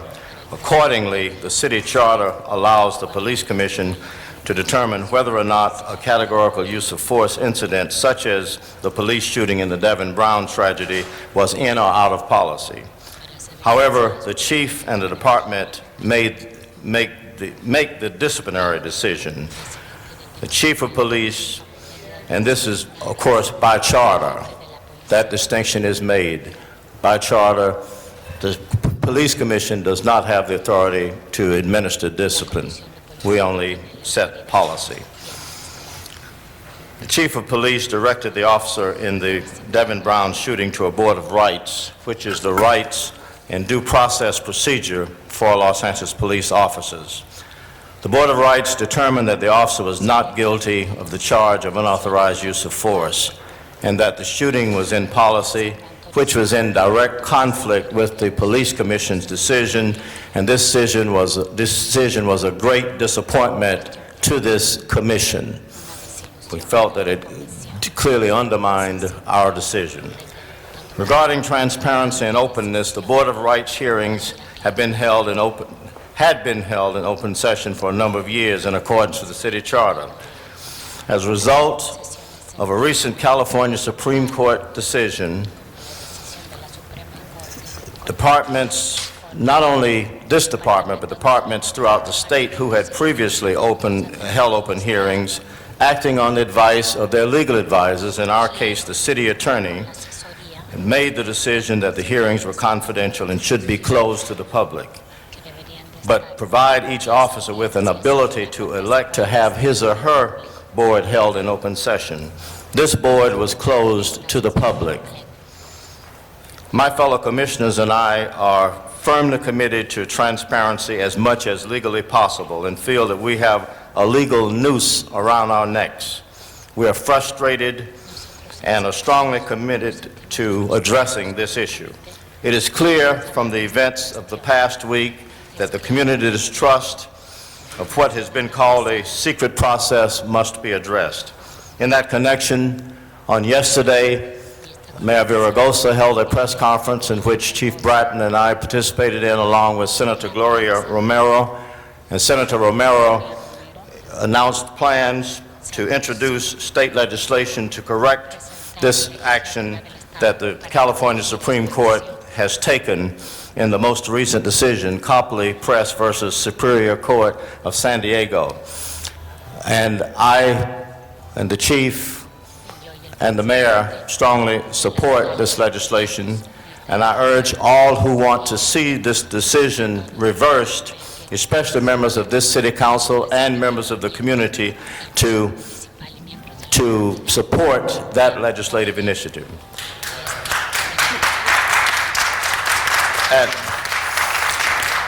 At today's meeting, I proposed, and my fellow commissioners concurred, that a working group be formed, and it has been formed, comprised of Commissioner Andrea Orden, a former member of the Christopher Commission, I think all of you know, our Executive Director, Richard T. Fank, Inspector General Andre Barat, Chief Bratton or his designee, and the City Attorney's staff to evaluate and report back to the Board of Police Commissioners within 60 days a review of the Board of Rights Manual to ensure that our current practices provide as much openness as legally possible, and look for ways that we may possibly modify this process and come forth with any recommendations that would accomplish that objective. Because it is imperative that we do so. This is essential if we're ever going to achieve mutual trust and eliminate suspicion and distrust and provide the fundamentals for a genuine partnership, the fundamental basis for a genuine partnership between the Los Angeles Police Department, the African American community, the Asian American community, the Latino community, and every other segment of this extremely diversified city. It is also imperative if we are to fulfill our role as the independent citizens oversight body representing all of the residents of Los Angeles, providing legitimate policy direction over the Los Angeles Police Department. Thank you. Thank you very much, President Mack. Chief Bratton, would you like to add some words? Good morning. Thank you for the opportunity to speak to you on this very important issue, to you, to the press, and to the public, and to the men and women of the Los Angeles Police Department. Over the course of many decades in this city, and in response to many crises and tragic incidents and various commissions, this city has developed, or had developed, one of the most open processes in the state of California. Indeed, almost a unique processes in that all aspects of it were open to the public and to the media. A very transparent process. But as already articulated by the President of the Police Commission, there is a court decision that was interpreted by our city attorney and described to us as requiring changes in that many decades set of procedures and processes. We're not happy about that, but we are a city, a state, and country of laws. And we have to adhere to the law and its interpretation by those who are trained and authorized to interpret, in this case, the city attorney. I noticed in this motion that it asked myself and the President of the Police Commission to appear, but there is nothing asking the city attorney to appear, and I would suggest that that might be the more appropriate person to be here to speak to the guidance that has been given to us and has put us into this very unfortunate circumstance. Police Commission, Chief of Police, Los Angeles Police Department, and its members have nothing to hide from the public. Nothing. We have spent a great deal of time putting in processes, putting in systems that ensure to the best of our ability that we are open. We have a consent decree that is impacting even more so on this issue. So it is disappointing as the Police Commission Chairman, a member of the civil rights community for all his life, and myself, a police chief who throughout my 35 years has been committed to the idea that we work for the public, and as a result we need to be responsible to them, that at this particular time we find ourselves in this incredible situation where we cannot tell the story. And by and large, that story is a good story. From time to time, members of this department do commit acts that are criminal, misfeasance, malfeasance, but the vast majority of them are explainable, are justified, and in fact, when they see the light of day, good and reasonable people may disagree on some of the findings, but cannot disagree that we had a process in which they at least had access to information upon which to make that decision. I am very supportive of the Police Commission's actions this morning. Encourage this body to be very supportive of the legislative action that Gloria Romero is intending to take, and as she develops her language, to participate in the development of that language, so that there might be an effort made to take on this unfortunate court decision and see if new laws might be passed that might return us to where we were, which was a very good place, and I might point out almost unique among police departments in this state for the last 20 to 30 years. Thank you. Thank you very much, Chief. And, Ms. Berry? Before Mr. Weiss. Chief and Commission Member Mack leave, because I know they have to go back to the Commission, and I agree with the Chief, and yes, we will be asking the City Attorney to come and speak to us about their analysis and interpretation of the Copley decision, and Mr. Miller will close today when he comes up to the table, and I will ask him to outline for us what areas the CLA, along with the newly hired individual, forgotten his name, downstairs, working for the council, on what our options would be. Council, which would include state legislative and what we can do in-house with respect to the charter and with respect to possible ordinance changes. Okay, thank you. And if maybe, Mr. Miller, if you can, We'll do that now? just do that now then. Okay. Sure. And again, the gentleman's name is Han Dow, over here to my right. We're happy to work with the city attorney, and we'd like the opportunity to get more of a sense of the basis for their view that the Copley decision required closed Board of Rights hearings. So we'd come back to you with potential state legislation and other options that we may have. Thank you. We have Mr. Weiss, Mr. Rosendahl, Ms. Perry again, Mr. Parks again. Mr. Weiss. Thank you, Mr. President. I'll be brief because I know the Commission President and the Chief need to get back to the Commission. I do want to thank the members of the community who came out today and voiced so strongly their concerns about the manner in which the Board of Rights hearing in the Devin Brown case occurred. And I certainly understand those concerns. Indeed, several months ago, when the Commission was dealing with this difficult legal issue based on advice that it was getting, I was of the view, I wish that the City Attorney's Office had provided you with a different alternative on the Commission.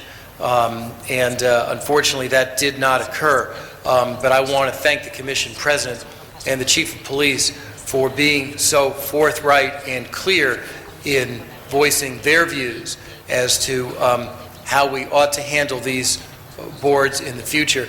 And I particularly want to thank both of them for creating this working group and charging it with the mission of trying to see what other changes can be made administratively or otherwise, with or without a change in state law. Because I happen to believe there have to be some things we can do to provide more transparency now. So I want to thank both of you for doing that. Colleagues, today I've introduced a motion that would put the city on record in support of state legislation that would revise or revisit the Copley decision. I do think it is important that we as a council take a position. I don't think we can ask folks in Sacramento to solve our problems for us without this city first taking a position on its own. And I look forward to having a hearing on that motion in the Public Safety Committee, at which we will invite representatives from the Police Protective League and any other entities to come and testify and provide their views. It is important that if we arrive at that decision as a city, that we do it in a collaborative and hopefully a consensus-driven way. In pursuit of just that, last week the Commission President and I talked about holding that hearing jointly, as a hearing jointly between the Public Safety Committee and the Police Commission.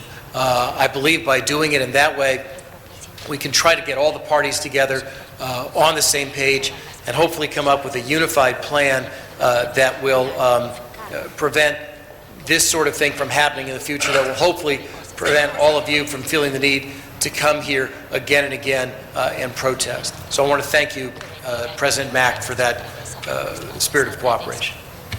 Thank you, Mr. Weiss. Our next speaker is Mr. Rosendahl. Just a quick second, because I do know you have to go back to it. Is the city attorney in the room? We do have city attorneys. Do you mean the city attorney For himself? this particular issue? Mr. Dion, is there somebody? Would you come up to the docket, please, or what, the platform? Yeah.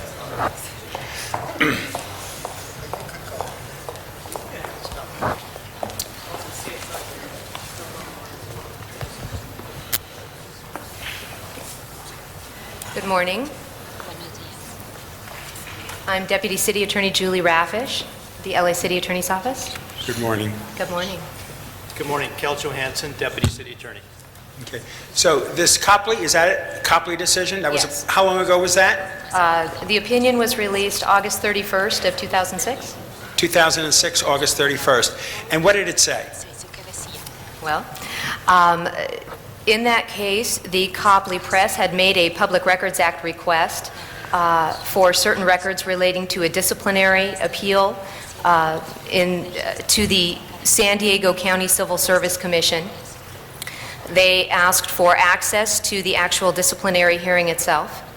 They asked for records submitted by the Sheriff's Department relating to the disciplinary hearing against the deputy.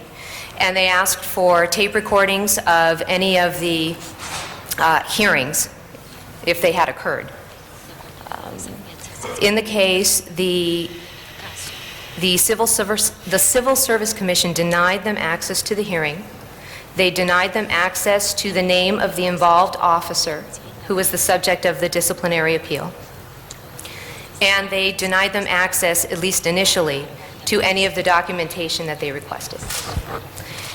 The Copley Press filed a petition for writ of mandate with the Superior Court, which denied their request for any relief. They then filed a second Public Records Act request and were actually provided with some documentation. Although not all of the documentation requested, they were continued to be denied access to any of the hearings, and they were continued to be denied access to the officer or deputy's name. They then filed a petition for writ of mandate with the California Court of Appeal, seeking relief of the trial court's decision and seeking a declaration not only that they are entitled to access to the hearings themselves, constitutionally entitled to access, but also entitled under the Public Records Act to access to all the documents and tape recordings they requested. The Court of Appeal ruled in favor of the press and indicated that the San Diego County Civil Service Commission was not the employing agency for purposes of determining confidentiality under the penal code sections that protect peace officer personnel records and information from those records from public disclosure. Okay. Subsequent to the Court of Appeal's decision, the California Supreme Court granted review to determine whether the press was entitled to access to the documents they sought, or whether the documents were exempt from public disclosure under certain provisions of the California Public Records Act. The difficulty in this case has to do with the fact that the the court's ultimate holding is relevant and relative to disclosure or exemption under the California Public Records Act of records. However, once the California Supreme Court addressed the underlying statutory basis, which is the California Public Records Act, it then went through a very extensive analysis of the underlying penal code sections that afford peace officers a certain level of confidentiality over their personnel records and files, as well as the information contained in those records and files. And the reason why we're here today, I believe, is because it was extremely difficult not to conclude, based on the very, very strong language included in the court's opinion, that their rationale did not extend also to the openness of the actual disciplinary hearing itself, which in the City of Los Angeles is done internally at the Board of Rights. Gotcha. So saying that and hearing that, the city attorney took its position on this issue. The city attorney took a position that it believed was the only reasonable position to take in light of the very strong language included in the court's opinion concerning the underlying statutory scheme, as well as doing exactly what the California Supreme Court did itself in the opinion, which was to examine the consequences that would flow from an interpretation of the statutory scheme different than that which has predominated California Supreme Court precedent. And by that I mean that the natural consequence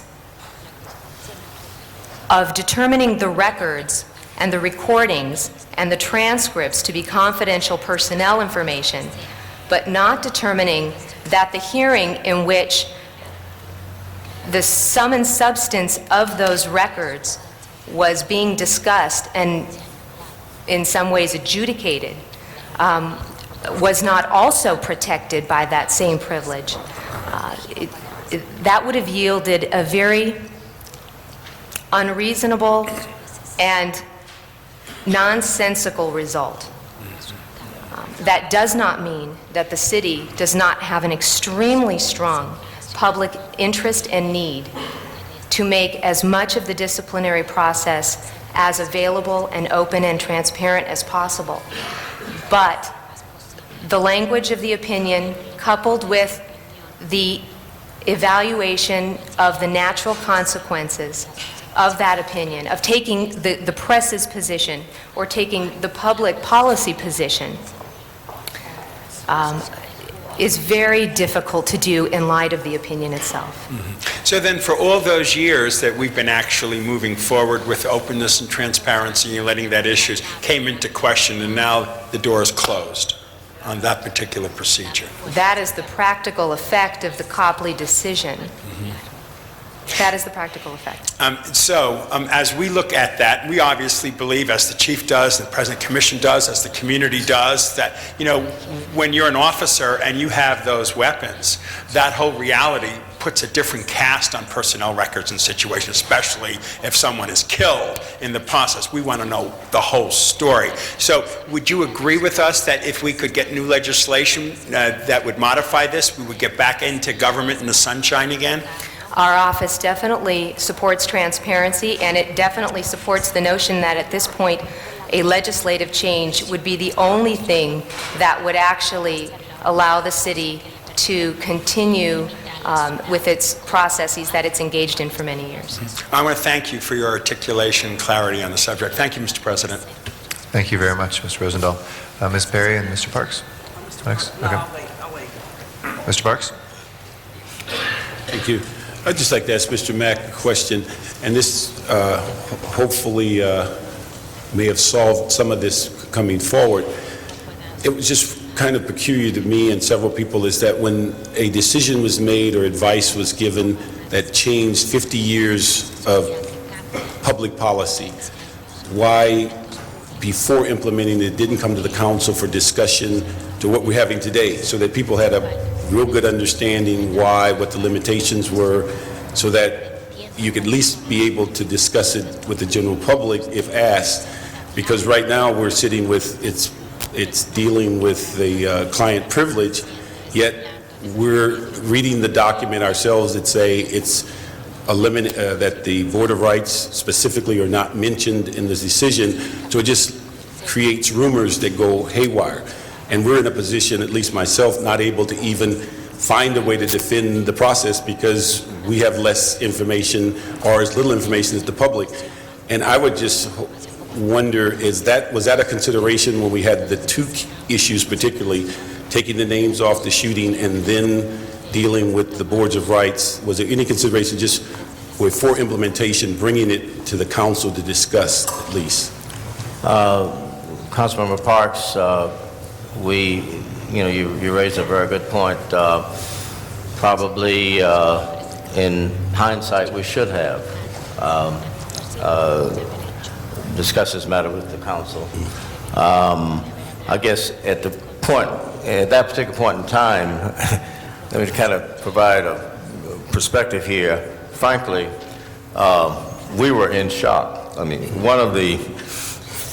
perhaps the very first priority that I personally established and unanimously agreed upon by my fellow commissioners after being appointed to the Police Commission by Mayor Villaraigosa and confirmed by the council. Transparency in an issue, I mean, that's something that I devoted many years of my life as an advocate in the community with the Urban League, because I was on the other side and experiencing the same kind of frustration.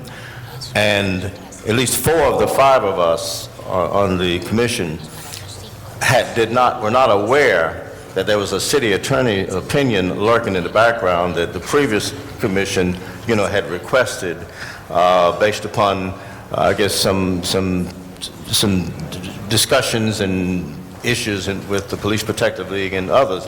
But my whole idea, and I'm sure at least my fellow commissioners' idea, was that when we talked about establishing for the first time in the history of the Police Commission's existence, an analysis by the commission itself, so that we could get beyond the previous practices of just whenever the Police Commission make a decision, this category of use of force was in policy, outside of policy.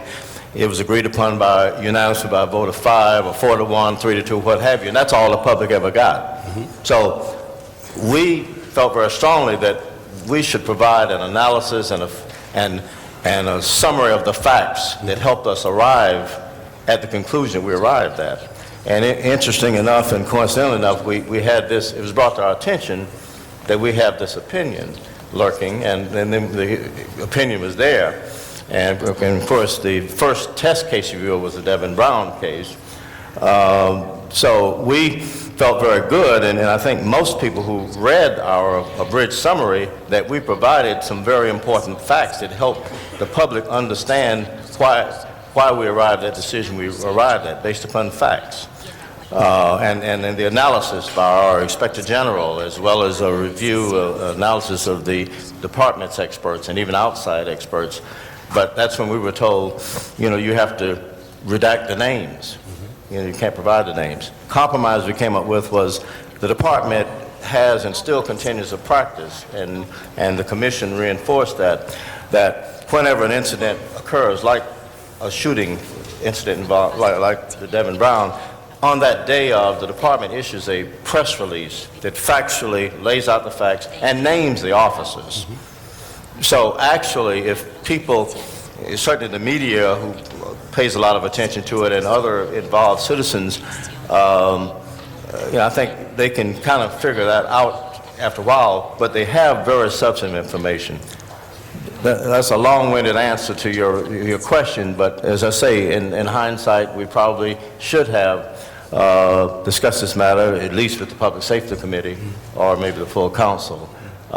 Technically, the commission acted within its authority, but in the interest of maintaining good, open communication back and forth, I would agree that we probably should have. Because, one thing that, and I think all of us heard when all the commissioners, I think, were appointed at the same time, the word transparency was something that every one of them said, knowing you for 30 years and clearly what you stand for, that was something that came up. And I think the first concern from the community that we received was on the removing of the names. And I think we had a motion, I think Jack Weiss put a motion forward saying, how do we resolve that? And again, that was like changing 40 years of public policy. And then this one just compounded. The people that we've run across in the community, they'll always debate whether they think somebody's guilty or not guilty, what the penalty is. And I don't think we'll ever get away from that because there's different opinion. But the one that sticks the strongest is the secrecy of the boards, is the one that we hear the most about. And again, it's more than 50 years of, it was done a certain way, and whether we need to do it that quickly, that we could not have said, are there other thoughts? Are there other systems, which you're now asking the CLA to say, are there other pieces that we can look at? Is it something the city can do? Because when we think about litigation, and we won't pride ourselves in this, but we get sued all the time. And in a large number of them, we win because we deal with pretty good basis of fact. And so we did not want to be in a position that the litigation certainly is a concern, but it's not the only concern when we're dealing with the public being made aware. And that was the one thing that keeps coming up, is why didn't we take a step slower, come to the council, listen? Because one of us, and I don't want to bet on this, but one of us may have had a good idea. But the issue is that that was the whole purpose of a sounding board. And that's what I'd hope that we do in the future. Thank you. Ms. Perry? Just one last comment before we go back to public comment. Police Chief Bratton and Commission President Mack really should go back to Police Commission. Deputy Chief Mark Perez, who's the commanding officer for the Professional Standards Bureau with direct responsibility over the Board of Rights, will remain here and be available for questions. I don't think there's anybody else on the queue right now. Okay. No, there is not. Okay. So we can go back to some of the public comments. Thank you. Thank you. Both gentlemen for being here. We still have another 10 minutes left in comment. Tommy Walker is our next speaker. Is Tommy Walker still here? Yeah, we'll get there.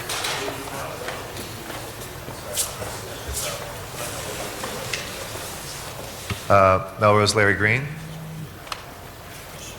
be our next speaker.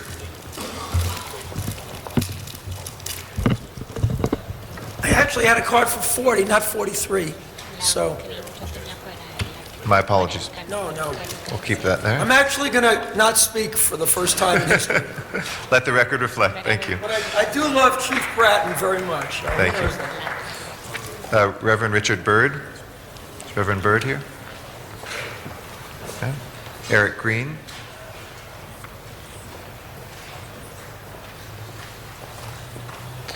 Welcome.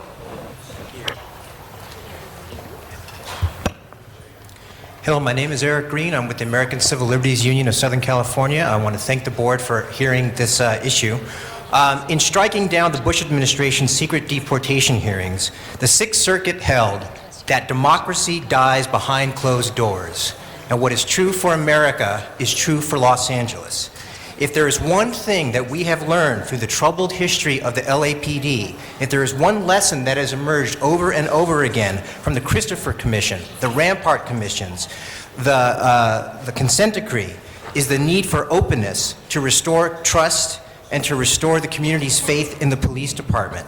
Secrecy breeds mistrust, and that mistrust undermines the efforts of conscientious officers and community leaders. No department can go behind closed doors and simply ask residents to trust that it is operating properly. It must stay in the open and earn that trust. Today, a chorus that includes members of this body like Council Members Parks and Perry and Weiss, the Police Commission, the Chief Bratton, Mayor, state legislators, and community groups is calling for transparent discipline as a basic foundation of sound policing. But words alone are not enough. We cannot call for action and then wait for others to act. The ACLU calls on the City Council to issue a public resolution demanding that Sacramento undo the damage Copley has done, and the Chief should follow suit. The council and the chief must also publicly request that the mayor and the city council make this measure the highest priority of the city's legislative liaison and work with both community groups and officers to ensure that transparency becomes a reality. The drive to stifle outside criticism and protect the department from scrutiny has been cited by report after report as a cultural failing in the LAPD. Abandoning legislative action in the face of that cultural failing is to admit that real reform of the LAPD has not and never will be achieved. The city cannot afford to lose this chance to build trust in its police department. Thank you. Thank you very much. Appreciate your comments. Damon Azali?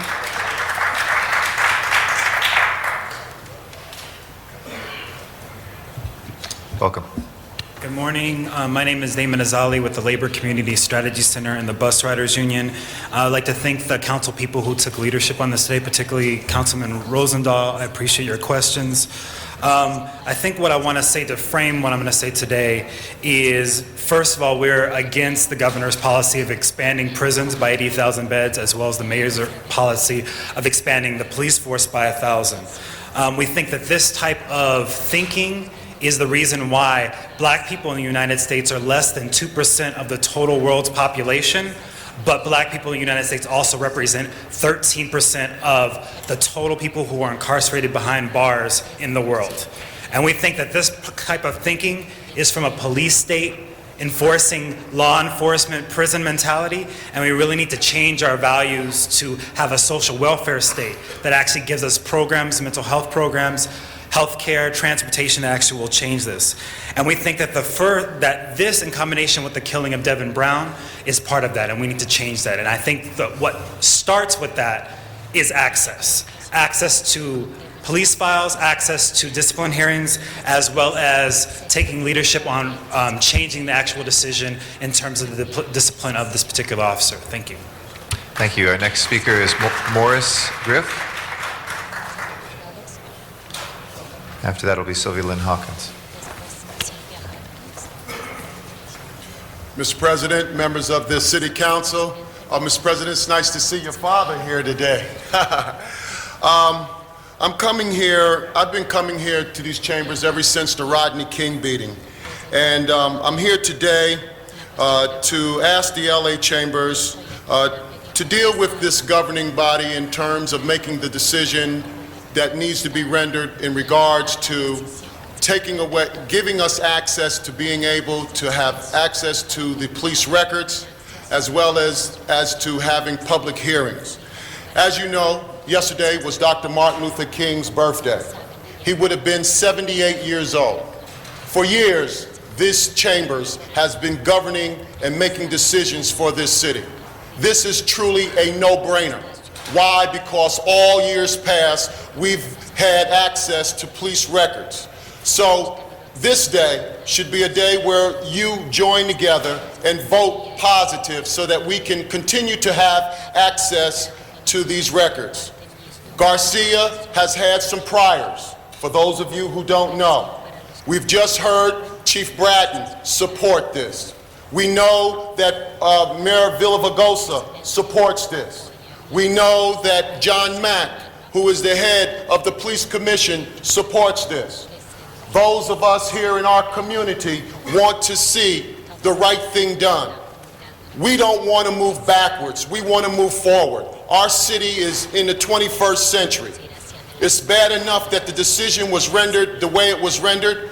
We're asking that this body, as a result of the House and the Senate getting Democrats, we're now going to have a new elected federal civil rights president. We would ask that that female president be admonished to the point of Los Angeles.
cannot afford to lose this chance to build trust in its police department. Thank you. Thank you very much. Appreciate your comments. Damon Azali?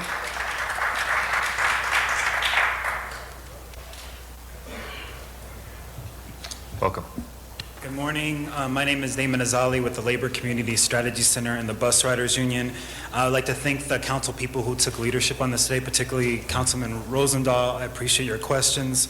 I think what I want to say to frame what I'm going to say today is, first of all, we're against the governor's policy of expanding prisons by 80,000 beds, as well as the mayor's policy of expanding the police force by 1,000.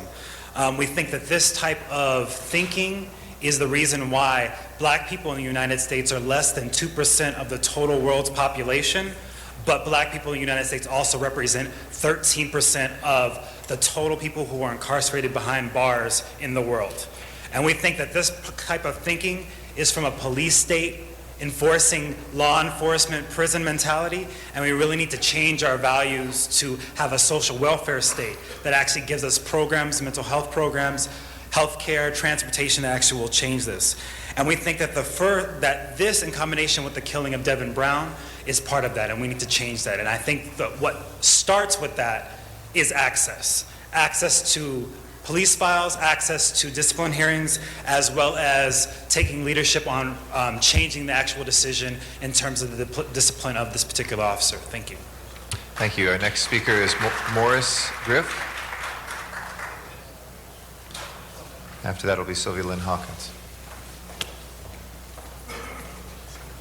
Mr. President, members of the City Council, Mr. President, it's nice to see your father here today. I've been coming here to these chambers ever since the Rodney King beating.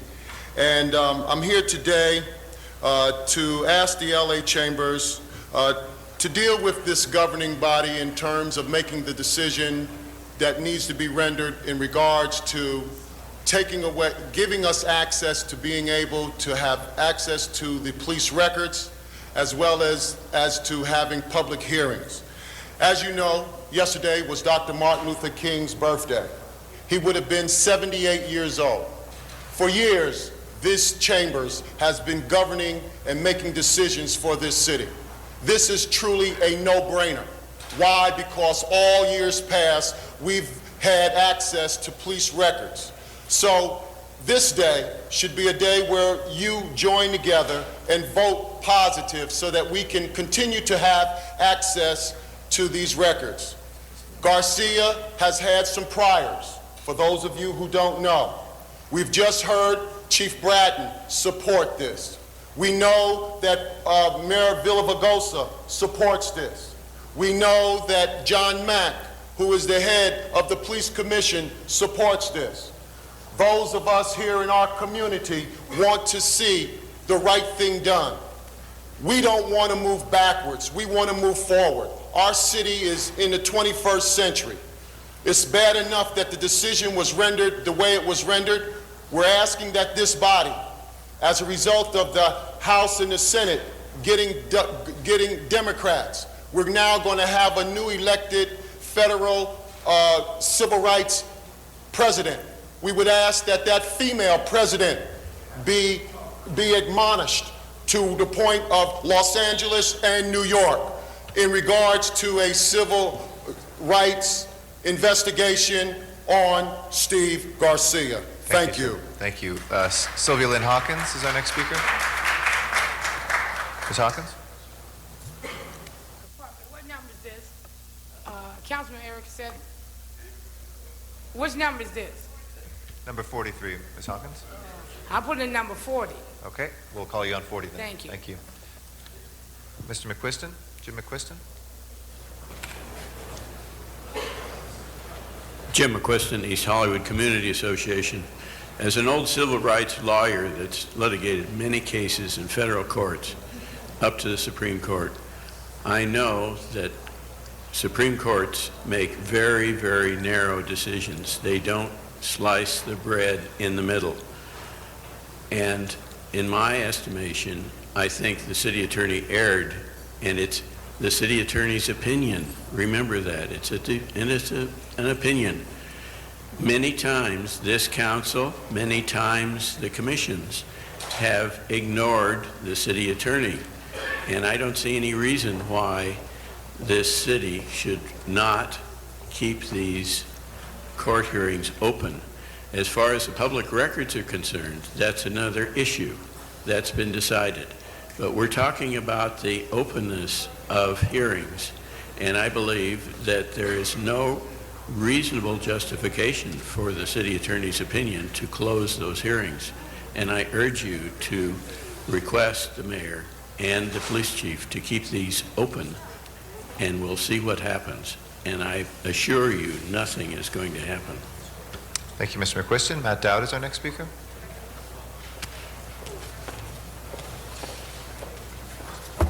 Thank you very much. Yes, it's a triumphant, victorious day for transparency and for inclusion. I want to thank the City Council for teaching me what inclusion was by not including me in 2005 in an important ordinance and then going ahead and creating Sir, if we could please address legislation the that's related item, to Mr. transparency. I think it's a citywide plague, this lack of transparency. I think it's relative to this discussion. So anyway, we weren't included, and the discussions over this weren't transparent either. Now we're seeing it all over the city. So I'm here to say that we were victorious. Sir, could you please address this item if you have some comments to make Okay. on the Devin Brown case? Mr. Parks is here saying that we're very complacent about being sued in this city, and this is another lawsuit. So the way to avoid it is to be transparent with the public. For us today. The lawsuit was a different item. It's not been agendized today. Okay, so it's a I'm final asking for transparency with the public. And this is what this issue is all about. The police is not, the LAPD are not being transparent. They're going over and above the police commission. It's just another example of not listening to what the people are saying, because as we just proved with our temporary... Sir, that was the last warning. We can't speak on a different item. You have to speak on this one. speaking on My this apologies. item. So, The transparency my next is speaker not relative to this case. is Michael Hunt. Is our next speaker. Thank you.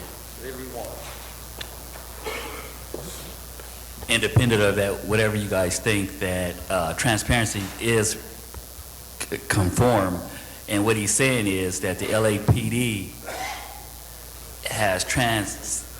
doesn't have the ability to transform either with city council or the laws, and having a board that governs themselves when the police commission finds out that the police officer he acted out of malice, and then another advisory board comes back and say something else. It's two different things. Is that we all know that Devin Brown should still be live here, and we all know that LAPD has a lot to work on. So those are the two things that are transparent, and the civil rights have been violated as far as Devin Brown and as far as a lot of people in Los Angeles, because LAPD can't see the difference, and especially in the neighborhoods of color.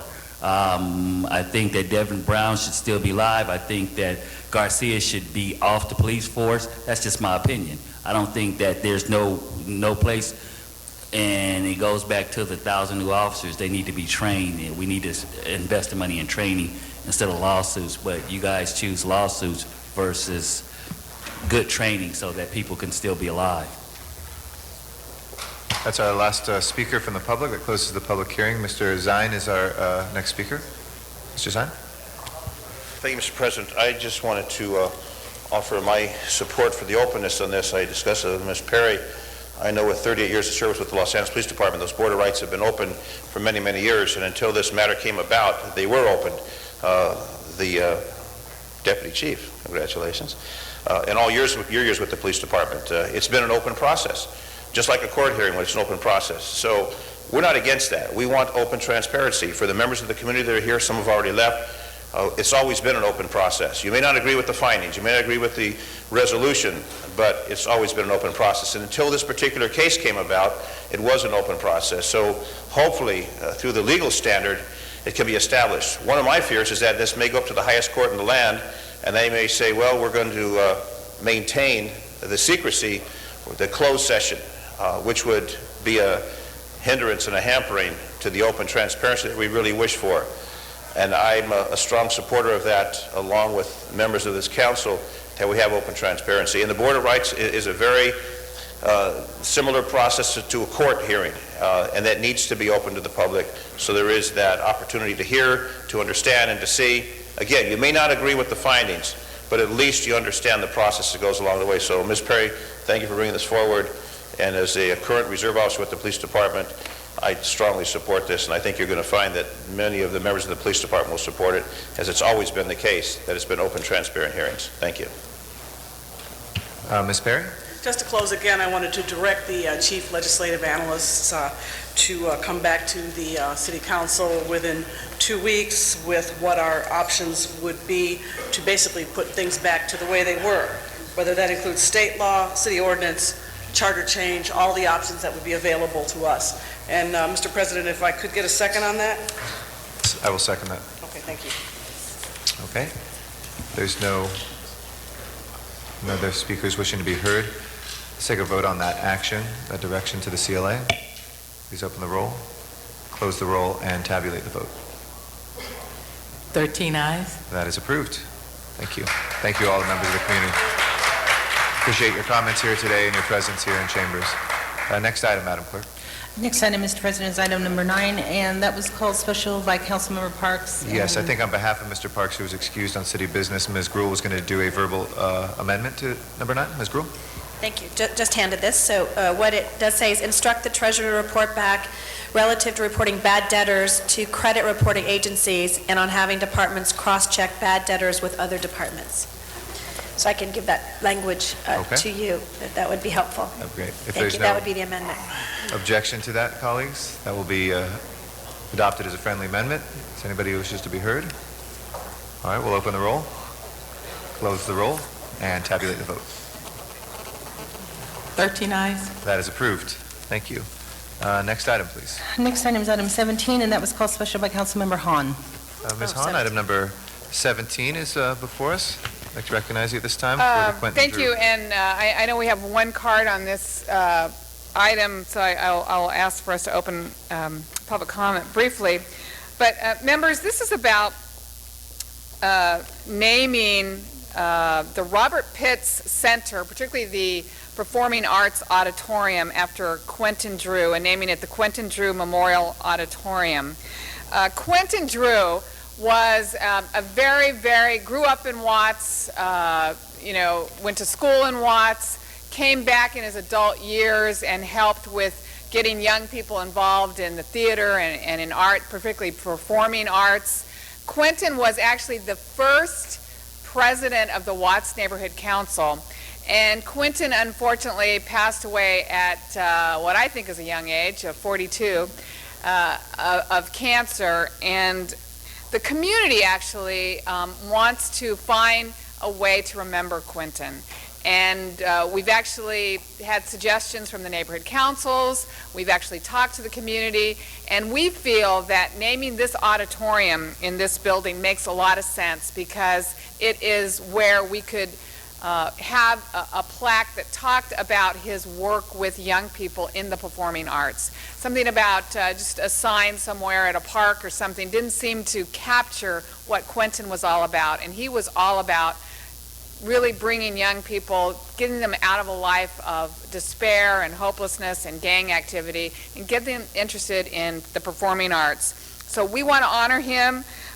We want to do this as soon as possible, and I hope you will support me in allowing us to name the Robert Pitts Center Auditorium for Quentin Drew. And again, the neighborhood councils are in support of this. We think it's a great idea. It's a young man who contributed so much to the community that this is a way I believe is appropriate to and right to honor him. And if we can reopen public comment, I think there's someone from the audience who would like to speak. Thank you. We have one speaker card, Leo Briones. Friend, welcome.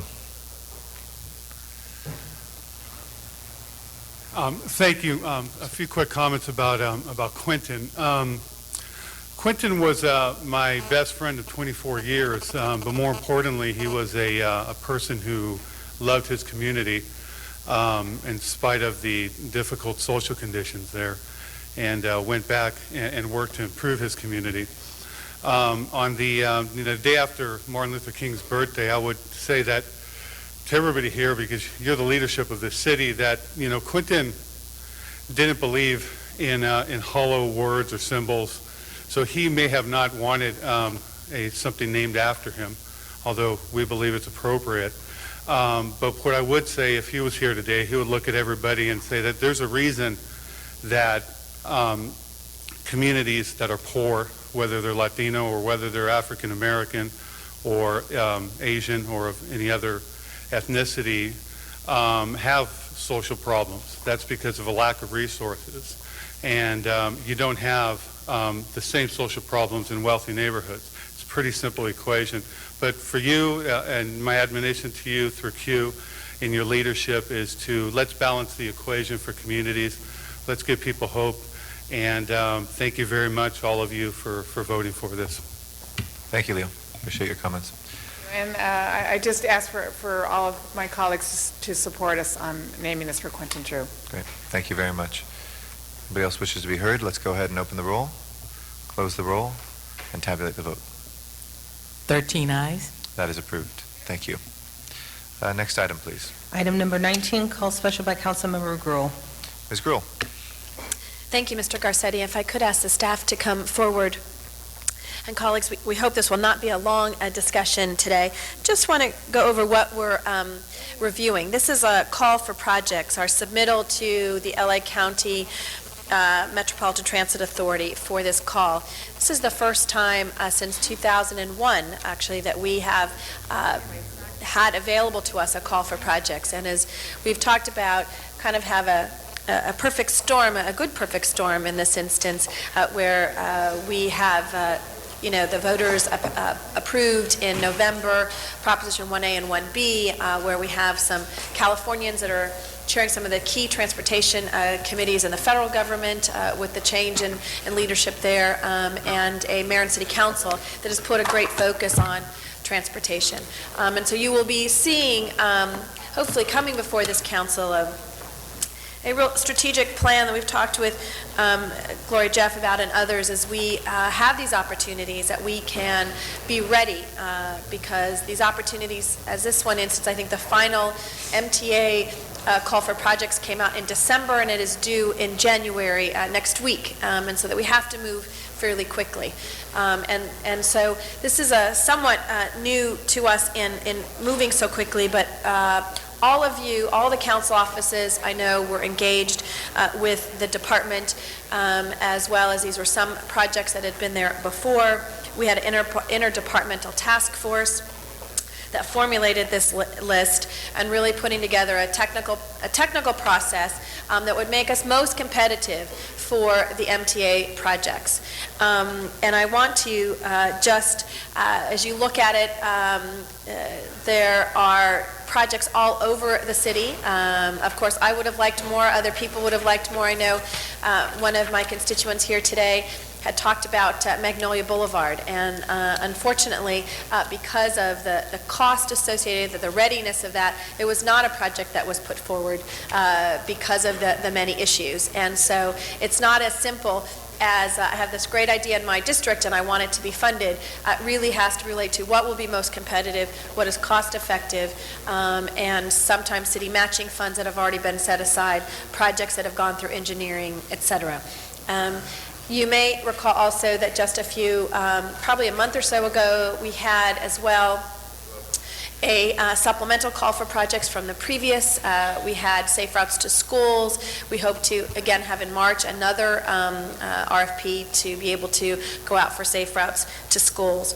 I want to, I know Mr. Parks is not here, so I'm going to put his hat on for a moment, but I share his concern. As we looked at the projects geographically, there was not an abundance of projects south of the 10 freeway in 8, 9, and 10, although if you looked at each district, they received about 90% of their projects comparatively.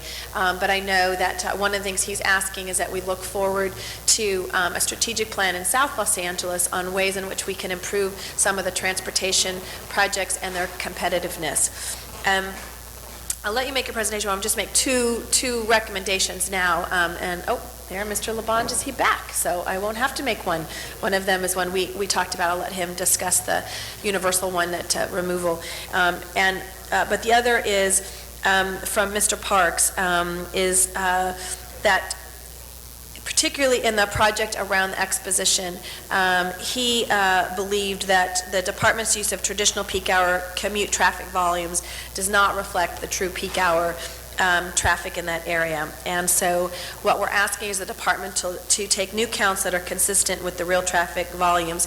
If those real traffic volumes result in a higher ranking in this project, that the department would be able to submit that without eliminating any other projects. And so we know you will come back to us with that information, but we'd like to add that as one of the recommendations. I want to thank the staff from the department and the CLA's office, and many of your staff that participated in this process. We are going to keep that interdepartmental task force together so that we can, again, be more competitive and visionary as we find funding available for transportation projects in the city of Los Angeles.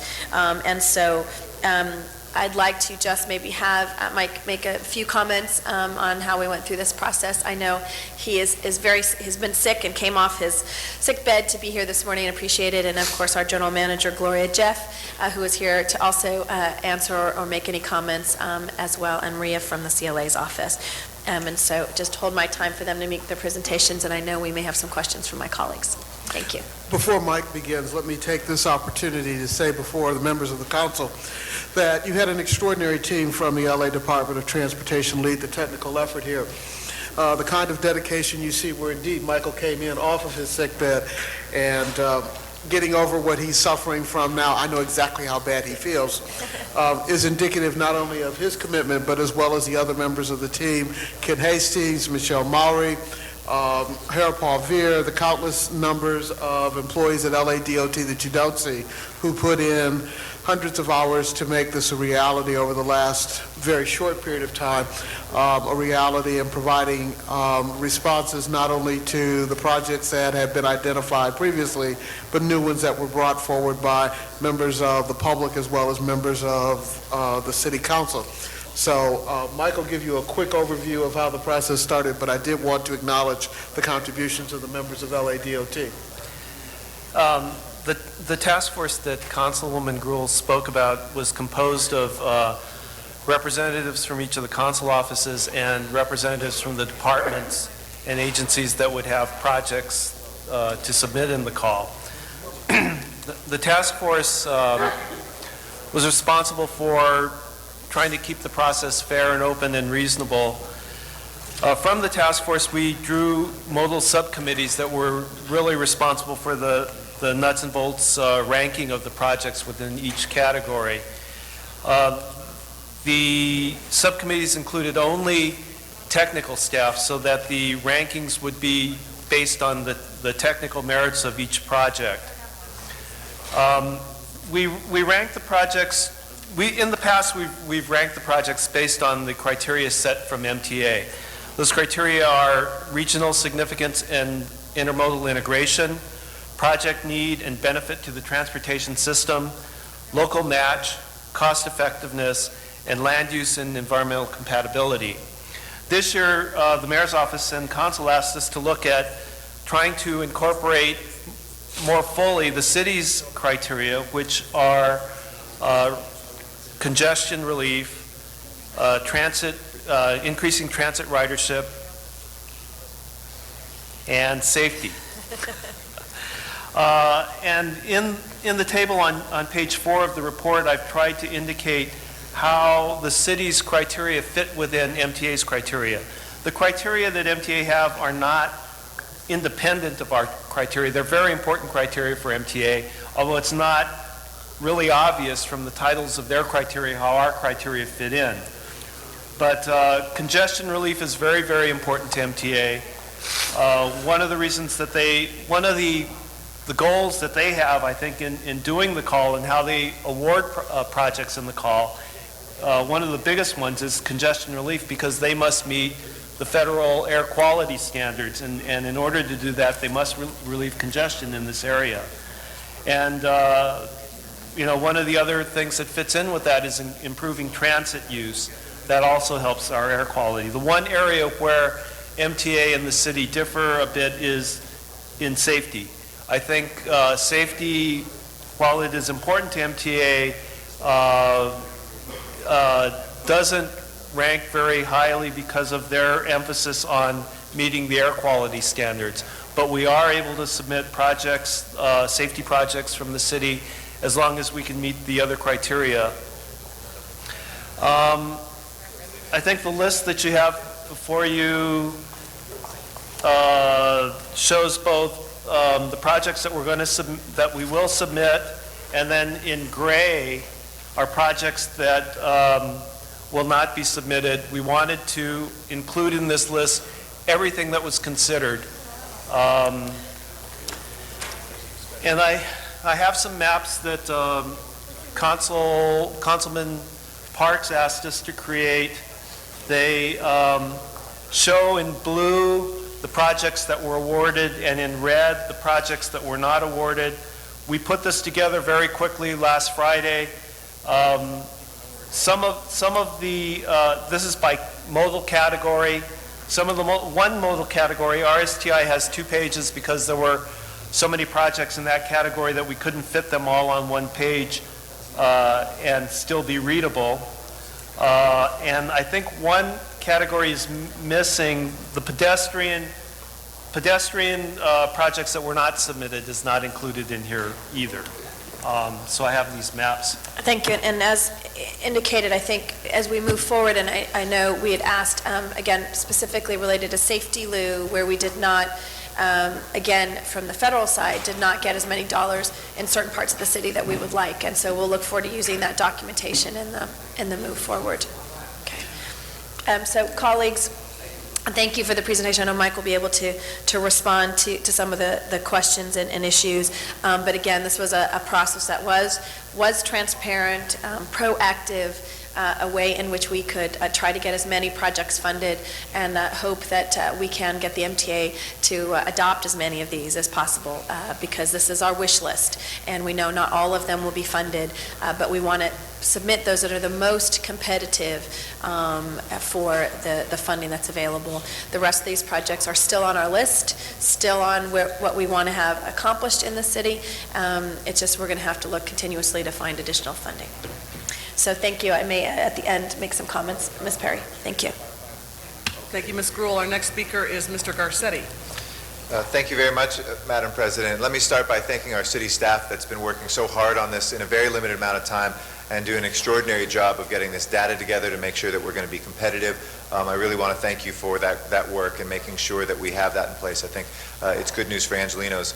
I also want to thank our remarkable chairwoman of our Transportation Committee, who has put that committee back on the map and who's really shepherded this not only with staff but also with the rest of the council. I appreciate your efforts, Wendy, in sitting down and calling and saying, is everything that you want on there? Is there anything that's not prioritized the right way? And it was all done the right way, but it really is speaks volumes about your leadership that you're checking in and really helping shepherd that here. So thank you for that as well. And should the staff ever have time to relax after this, we're going to have to take another breath of fresh air and get right back into it, because 2 years from now we're going to have another round. And I want to just emphasize that in terms of planning ahead, I think that we'll have the opportunity to do that even more aggressively in this next round too. It's something we heard a little bit from the community, and I understand that in terms of wanting to have a more collaborative planning process from the MTA. That is something that we always listen to and we always try to make sure. But in looking at the competitive categories we have, I think we have some great categories. And we can also talk about looking at the city's transportation system and making it more sustainable.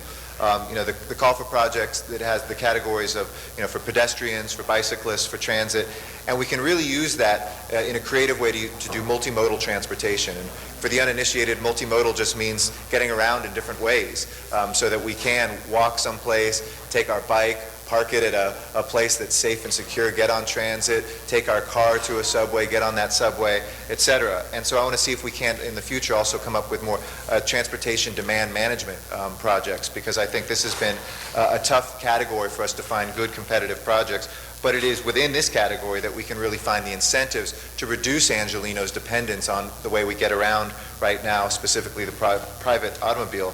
And working to get more community input, I think we can do that more community outreach, and we're certainly committed, and I know our Department of Transportation is committed to working with MTA to do that, because nothing gets Angelinos more excited or more excitable than transportation, traffic, and transit.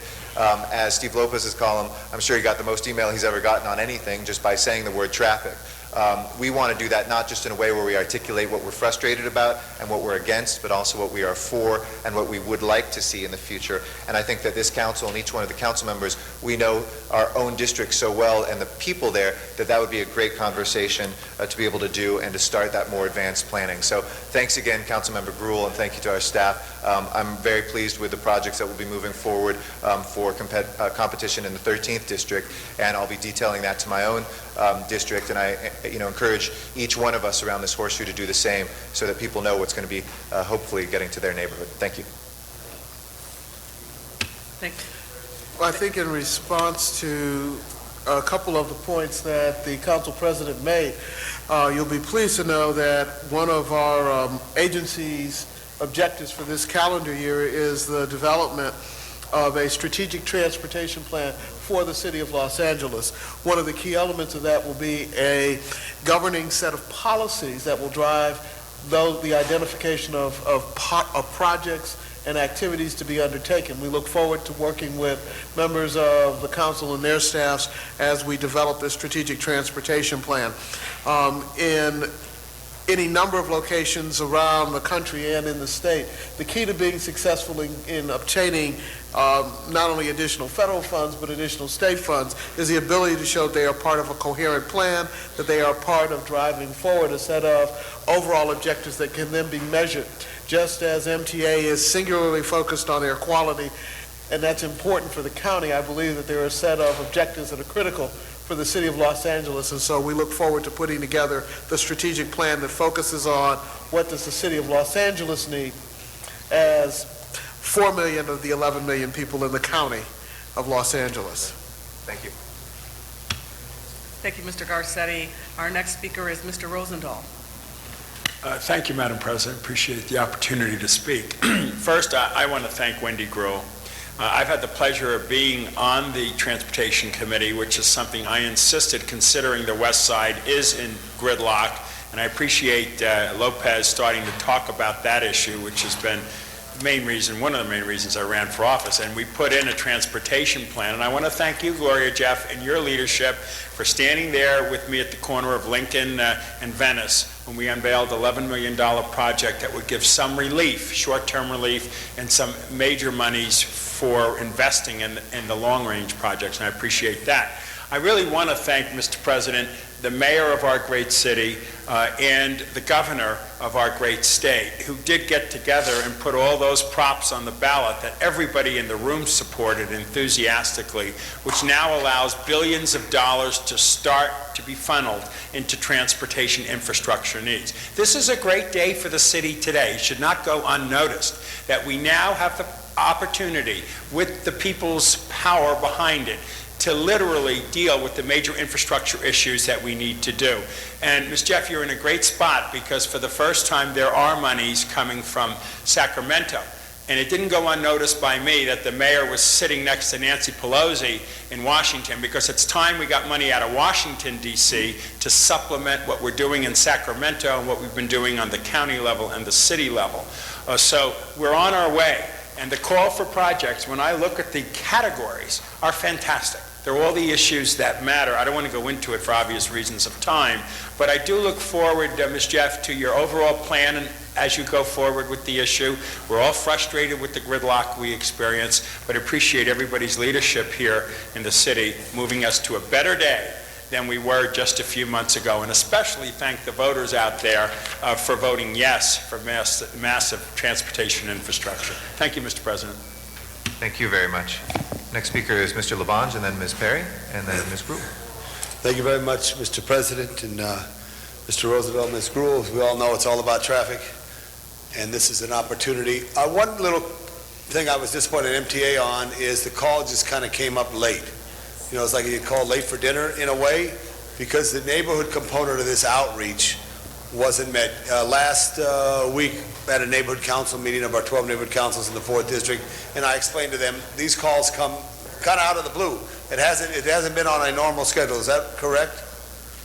I think it's fair to say that while we know it's going to happen every 2 years, the specific time frame within which does vary somewhat. And the other element, quite candidly, is even after all the work, whether or not they're even going to make monies available is always one of the question marks. Yeah, one of those things. It would be nice if it could ask in the future that they at least do it either 90 days before the new year or 90 days after, so people get a chance to add their input on it. But that's number one. Number two, Ms. Jeff, thank you and your staff. Michael, thank you. Vera Paul, thank you, and all those who worked on this very effort. And Maria, you don't get thanked enough around here working for the CLA's office, so thank you.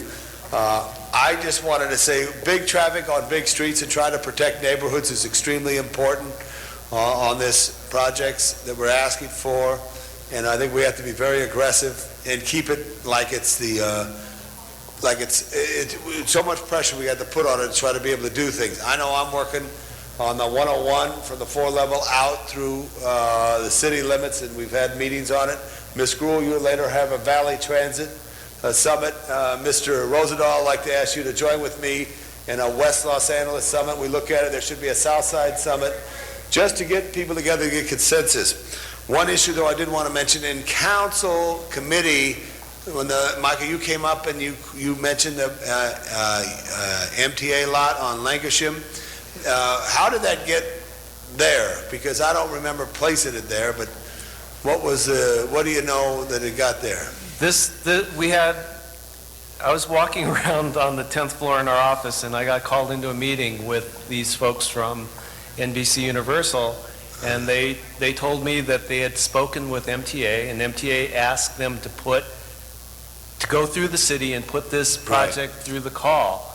But we're not going to do that because there's a process involved. Yes. So we're going to retract that. So we shouldn't. And we should study both this site and at Chandler to make sure there's sufficient parking for future uses. There should be a completely disconnect. And if you remember in the committee, I questioned you on that because you call it the NBC Universal. I see this as the MTA site, whether the obligation is for parking or what is the real. But that has been solved, so we're retracting this, and at some future date, whether it's whatever the development agreement is, or whether that MTA wants to do, both the site on Ventura Boulevard and the site on Lancashire will be dealt with in a separate matter. So, for the record, and thank you, Ms. Gruhl, for your assistance on this, item number 7 of item 19 will be deleted. Is that the correct way to do it, Madam Clerk?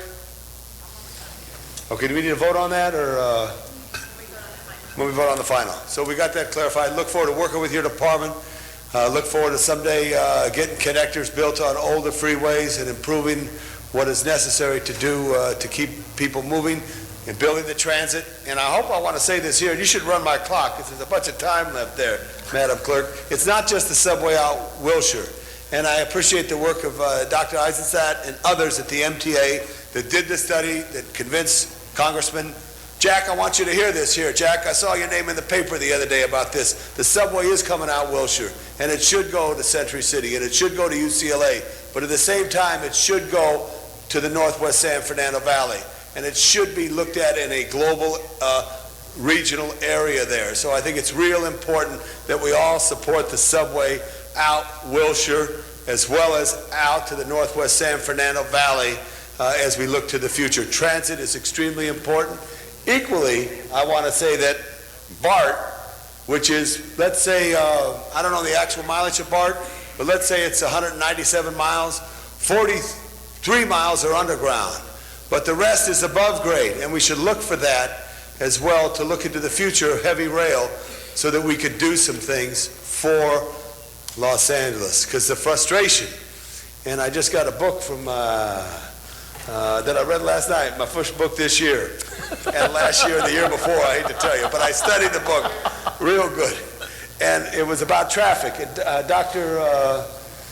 God, what's the doctor who he's Dr. Roadmap, God forgive me, I hope he's not watching, he lives in Fullerton. He just sent me a little book, I read it, it listed all the things, but there's a component that's real important that we look at the mix of street traffic, neighborhood protection. Pauline Chan does a great job on that under your leadership. Also the transit, buses, and also the heavy rail and the freeway improvements in the existing right-of-ways. All that works together. Thank you for that deletion and for your help and for the explanation on all those matters. Thank you, Mr. Mr. Labange. I'm having one of those moments too. Ms. Perry is our next speaker, and then Ms. Gruhl. Just a quick question. The issue of project south of the 10 not making the cut this time around, what do we need to do to ensure that we get there the next time? Approximately 90% of the projects that were submitted south of the 10 were funded.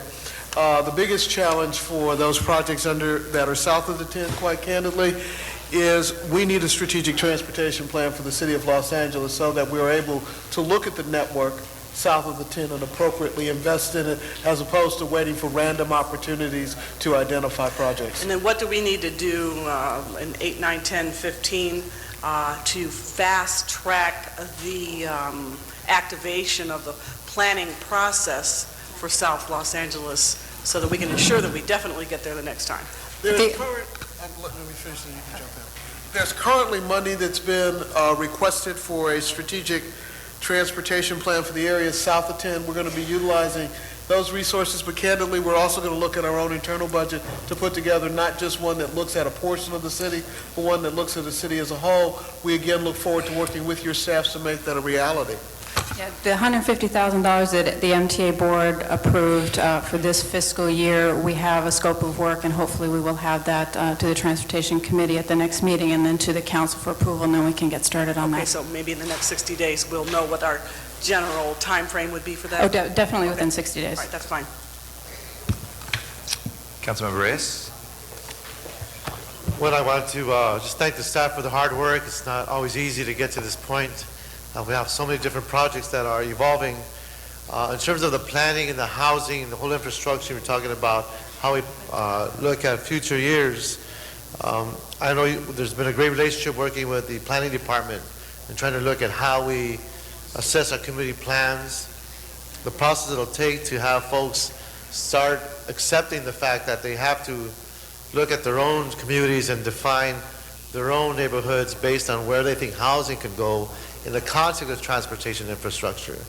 And coming to those kinds of consensus points is not easy. So again, I look forward to working with your department and trying to reach those levels of understandings, working with my colleagues, because I know it's very hard to get to that point, especially when change creates so much fear in different places of our city. But I can't help but look at these maps and think of all the migratory patterns that occur, all the different flows of traffic that occur because people can't live in certain places. And hopefully we can come to that realization and talk about how we diffuse that level of density by allowing folks who essentially can't afford to live in their neighborhood to begin that process of living in the places in which they are actually growing up, and hopefully the kids can live there too. So thank you for your hard work. Very complicated issue, but we just got to keep pounding away on this real complicated dynamic. Thank you so much. Thank you very much, Mr. Reyes. Ms. Gruhl? Thank you, Mr. Garcetti.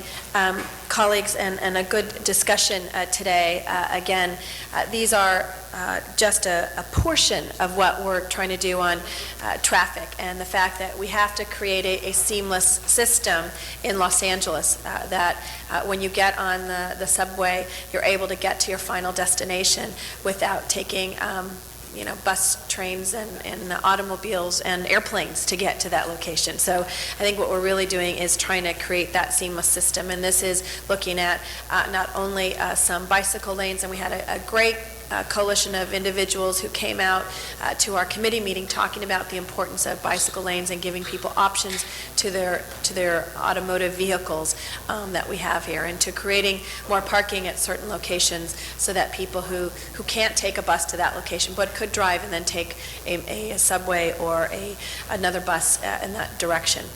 So I just want to thank everyone for their hard work, and roll up your sleeves now, because we're going to keep this process going to create that strategic plan and to create the projects that we need, because it was both DOT projects that were already in play, but it was also council offices that brought some projects forward, and I encourage you to keep that dialogue with the Department of Transportation and have that push-pull sometimes in identifying locations. One of the questions I asked in the synchronization, and the San Fernando Valley was told that the synchronization that's included in here will complete, some of those major thoroughfares in the San Fernando Valley, which is, I think, again, we've demonstrated time and time again how important that is.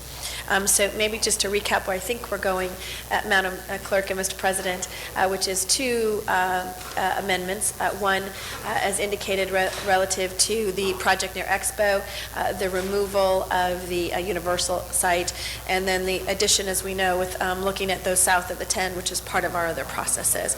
And so I would ask Council to adopt what we've put forward with those amendments. Did I miss anything, Madam Clerk? No? Okay. Thank you. Okay. Again, thank you to all the department and Gloria and everyone who made this really not really painful, just a little bit. And Mike can go home and go back to sleep and get better. For a couple days. And Yeah. then we're working on the call for project 2 years from now. So, All right, thank you, Madam Clerk. I'd ask for an aye vote. All right, let's open the roll on this item, close the roll, and tabulate the vote. 13 ayes. That is approved. Thank you very much. Next item, please. Next item is item 25, and that was called special for cards from the public. Okay, item number 25 is before us. Sylvia Lynn Hawkins, item number 25.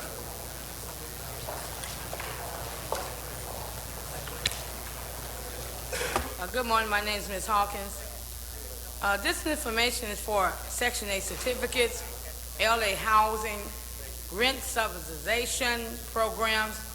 There will be no money or property back from any changing of funds or bank accounts if the titleship name of the businesses, houses, or apartments have changed because of unknown ownership persons, is not in society living of thought, or known death because of airport illegal travel, Prime Minister Blair, Prince Charles, are they still the owner if they are dead? These and others background check. We must not overwalk anti-tourist laws. The background Ms. check Hawkins? is poor and bad records of ownership. Ms. Hawkins, we're talking about the REAP properties that are before us, so if you could Right, please we're talking about property. limit your comments to that, please. The question is, why are they still qualifying for loans? No on leasing any equipment or property, old or used, new, since 80% have bad credit. No on equipment for building, houses, cars, fire, earthquake equipment. For any owner that last name or background check is bad credit because they are new owners or because they have inherited billions. Thank you very much. My name is Ms. Hawkins. Thank you, Ms. Hawkins. That closes our comment for item 25. Please open the roll, close the roll, and tabulate the vote. 13 ayes. That is approved. Next item, please. Item number 27, called special for cards from the public. All right, we have one card from Van Nuys, Suma Dog on item 27.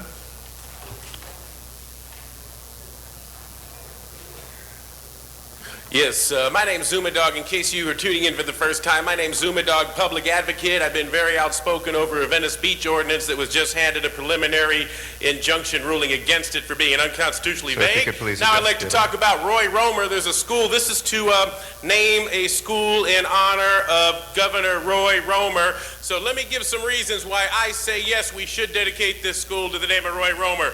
Roy Romer, under LAUSD, stood for smaller classrooms. He wanted, because then more attention could be paid per student. Everybody knows smaller classrooms are better. There's way too many kids per class, and it's just out of hand. So thank you, Roy Romer, for that recommendation. Higher pay for teachers. We're not able to recruit proper teachers. They're going to the outlying areas and leaving the state because we're not paying enough. He says pay the teachers more. After-school programs, very important. We're losing kids to the gangs on the streets with both parents working, so we need more after-school programs. Roy Romer's for that, and I'd like to thank the mayor, who'll also be kicking into that. More parental involvement. Roy Romer says, yes, the school systems are supposed to help with the kids, but we need more parental involvement, more people showing up to PTA, more public input, and take a more responsible role for your kids. You can't just leave it up to the teachers and the institutional systems. Take more responsibility. Quit blaming all your kids' problems on the schools, Roy Romer says, and I'm kind of paraphrasing, because it's your kids and you must step up, and Roy Romer says that. I'd like to talk more, but we got to move on. Roy Romer wanted safer streets so kids can feel safe going to school so they don't play hooky because they're scared to leave the house. And under Roy Romer, he made the decision to focus all efforts. He focused concentration on grades 3 through 8 to help get a jump start because they're the future and we lose them by the time they're in 8th grade. So Roy Romer, we have seen measurable results. We say statistics stink with LAUSD. You got to look at the ones from grades 3 through 8. They're up, y'all, because they focus the resources there, and that's in bright future. So I say dedicate this school to Roy Romer. Thank you. My name's Zuma Dog. All right, Mr. Labange. I did believe, although middle school was designated for Roy Romer, I love the fact that high schools get designated as opposed to middle schools, but they chose to do a middle school, but I like high schools because then on Saturday morning we read what Roy Romer High School did when they played University High School or some other school. Thank you. Thank you. That motion to receive and file? So I'm sorry, Ms. Hahn and then Mr. Rosendahl. Sorry. Thank you. Yes, we're receiving and file because there actually is a middle school that's being named for Roy Romer, so it is happening. One of the things that I asked in my committee, which we're going to hear, is what is the policy? Is there a written policy from the school district on how they name schools? And how do council members, how do neighborhood councils, how do people forward good ideas, good names on naming the new schools? So they've got a policy. So far, we haven't really seen it. We haven't read it. Neighborhood councils really haven't seen it. So I'm asking them to come back with their formal written policy so that we can pass that on to, like I said, us, to neighborhood councils. Initially, they told me they do have a very grassroots up policy. They do like the names to come from the community, from neighborhood councils. They vet it. It is a process, but I think so far no one's really known what that is. So I'm hoping to get that from them at our next committee meeting. Thank you. Mr. Rosendahl. Thank you, Mr. President. Just a sidebar comment. First of all, I agree completely with what you've said, colleague, and you're right on. We need to know the policy. But this is a particular acknowledgement of Roy Romer, and we have another one that acknowledges Pat Brown. And, Mr. President, just on the Roy Romer note, as much as there was the bashing of the LAUSD in the context of governance and all these other issues, Roy Romer has been a treasure to our great city. To come here the way he did, and the most important legacy he will have left behind are all those new buildings that we will have where kids won't be in penal institutions anymore that look like penal institutions, but there'll be the school campus with the light and the trees and the greens where it's conducive to learning. Over 100 schools are on the drawing block already thanks to Roy Romer. Great honor to honor Roy Romer. Thank you. Thank you, Mr. Rosendahl. Is anybody else who wishes to be heard on this? No, let's open the roll on receive and file, close the roll, and tabulate the vote. 13 ayes. That is approved. If we can take up the next two items together, I think they're called special for cards from the public, and Zuma Dog on items 31 and 32, if you'd like to address us at this time. Thank you. Yes. Let's see, which one is... Oh, no, y'all, the clock's already ticking. Where's the special event fees, y'all? Because guess what? You knew it was going to come to this, y'all. You knew it was going to come to this. You couldn't slip this past Zuma Dog. Item number 31 is special event fees. And I like to look at number G. You put it all the way at the bottom. You'd hope my ADD would kick in and I wouldn't see it. It's for the 49th Annual Grammy Awards Person of the Year tribute to Don Henley. And that's going to cost the city, sit down, constituents, $124,000. That's right, I could the ask city you of to Los please Angeles. just keep your voice Excuse me? down a little bit. If you can keep your voice down a little Okay. bit, thank you.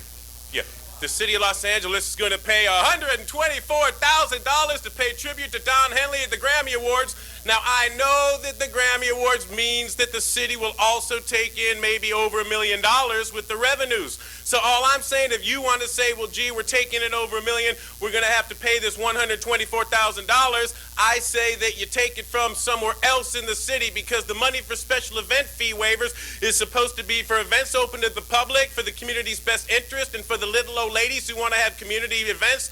And so what happens is we should take the tax revenues that we should reimburse this $124 off the tax revenues we're going to make over the $1 million in profits. It ain't fair, y'all, to pay tribute to Don Henley on the backs of the little old ladies in the community over here. That's all I'm saying. And so I would like to look into the special event fee waiver abuse. I'd like to have a reading of the Jack Weiss memo from January of 2002 that said he's concerned about the special event fee waivers. These are contributions. These are charitable contributions we're making to... Oh, I just remembered.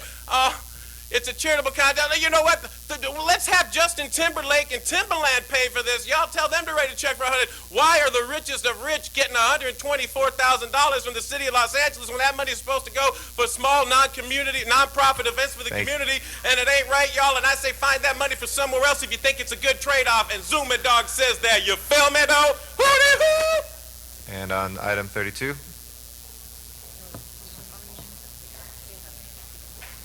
Mr. Dog? Very important, too, because this, believe it or not, has to do with also crime prevention. We've got the Black College Expo and the Black College Resources. That's January 13th. When's that? Oh, you missed it. I was going to promote the fact that we got this great event, the Black College Expo, sponsored by the Black College Resources, to purpose of approximately 7,000 teens and their family. I hope 7,000 showed up for this free conference that the city paid for regarding financial aid for SAT and ACT preparation, college preparation, and career development. And I'd like to thank Council members Jan Perry and Eric Garcetti for authoring this motion, because this is exactly the type of thing we're talking about. We need to improve education, and anytime we can take money, that's a great investment in the city, and I'm very supportive of this. And so thank you. And to follow up, please contact your council members, because it looks like they're handing out money to prepare the black community for SATs and ACT preparation, college preparation, and career development. That's exactly what the mayor's talking about. You feel me, though? Thank you very much. That closes our public comment on those two. Mr. Labange, did you want to speak on one of these? You're okay? All right. So on items 31, 32, let's open the roll, close the roll, and tabulate the vote. 13 ayes. That is approved. Item number 34 is next, and I believe that amendment has been circulated. Yes, it has, Mr. President. Nobody wishes to be heard. Let's go ahead and open the roll, close the roll, and tabulate the vote. 13 ayes. Okay, that is approved. Next we have item 40, which is called Special for Regard to the Public. Melrose Larry Green. And then Sylvia Lynn Hawkins will be next. The floor is yours. In light of the fairly contentious debate earlier on item 43, I do want to add that I support the LAPD, and I do believe that police do have a certain right to privacy. Apparently, so the California Supreme Court and even your city attorney, but then again, what do they know, right? Speaking about item 40, yesterday when I was at the King Parade, there was a tremendous contingent of LAPD, including about 25 with their horses, and there was complete peace and tranquility.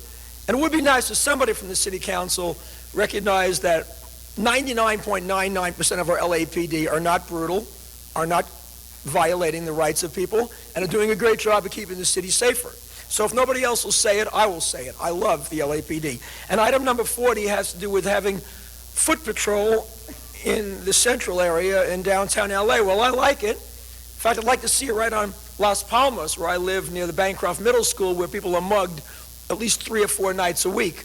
I'd love to see police on foot on Las Palmas and up and down Hollywood Boulevard and Sunset. But then again, I want to have 5,000 more cops in L.A., not 1,000. We have, 40,000 in New York? Something like that? And we have 9,000 here. So that's item 40. And other than that, it's a great meeting, and it was a very contentious debate, but I would urge all of you to understand the California Supreme Court are not a bunch of morons. Thank you. Thank you very much. Our next speaker is Sylvia Lynn Hawkins. Okay, I'm going to be quick and in a hurry. Again, my name is Ms. Hawkins. I'm asking Council Member Perry and Parks to say no to this amendment of council action that has been on this agenda since September the 22nd, 2006. Celebration of these types of events has been rejected for this long period of time. Because of lack of staff, we must stop. We have need of staff and need of officials or police officers and firemen. This money must be used for the timing of events for the now. That is happening with electricity shortage, fires everywhere in California, frosty, windy weather, storms. This money must be used for equipment to help the public people in destruction time, peekaboo time of our God Jesus, for their houses, their cars, and for their buildings of such heavy windstorms. Thank you very much. My name is Hawkins. Thank you, Ms. Hawkins. That closes our public comment for this item. Mr. Rosendahl.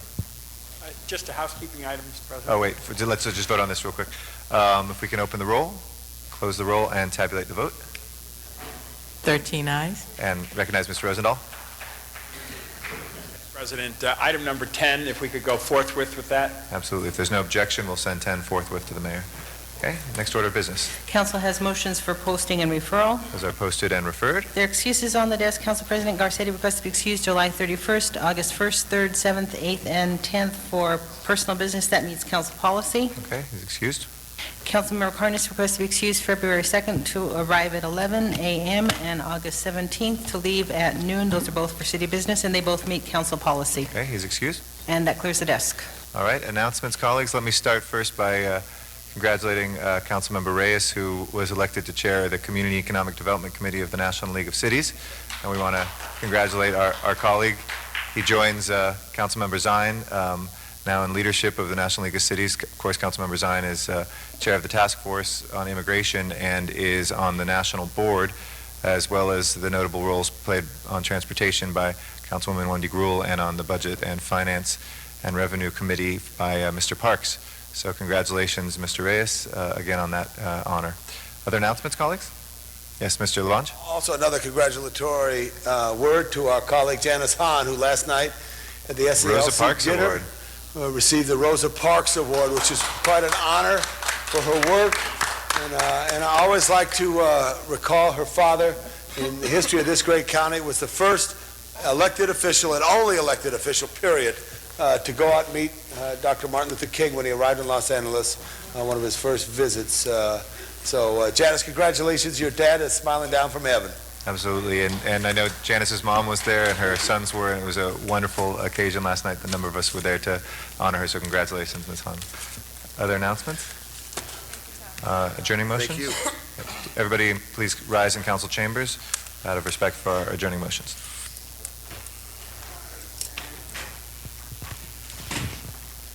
Thank you, Mr. President. I move to adjourn today in honor of Esther Renteria, the first Latina to appear in a nightly newscast back in 1969 on KCET TV. Some of you may have seen the LA Times obituary today. She died January 8th in her home in Montebello of cancer. She was 67 years old, and she is survived by her husband, Martin Renteria, and by the couple's 4 sons, Richard, Martin, Anthony, Christopher, and David. Esther Renteria was a lifelong advocate who pushed to bring more Latinos into the news and other television programs. In 1986, she co-founded the National Hispanic Media Coalition, which filed petitions with the FCC seeking to revoke the broadcast licenses of stations that had not hired sufficient numbers of Latinos. By 1992, her organization had filed 36 challenges around the nation. She later founded the Hispanic Americans for Fairness in Media, which awards scholarships to students. Esther Renteria once told an Associated Press reporter, "The importance of having visibility is this. My children need the self-esteem of seeing themselves on TV. Your children need to see them to know how to interact with them, to know we're all different, but yet the same."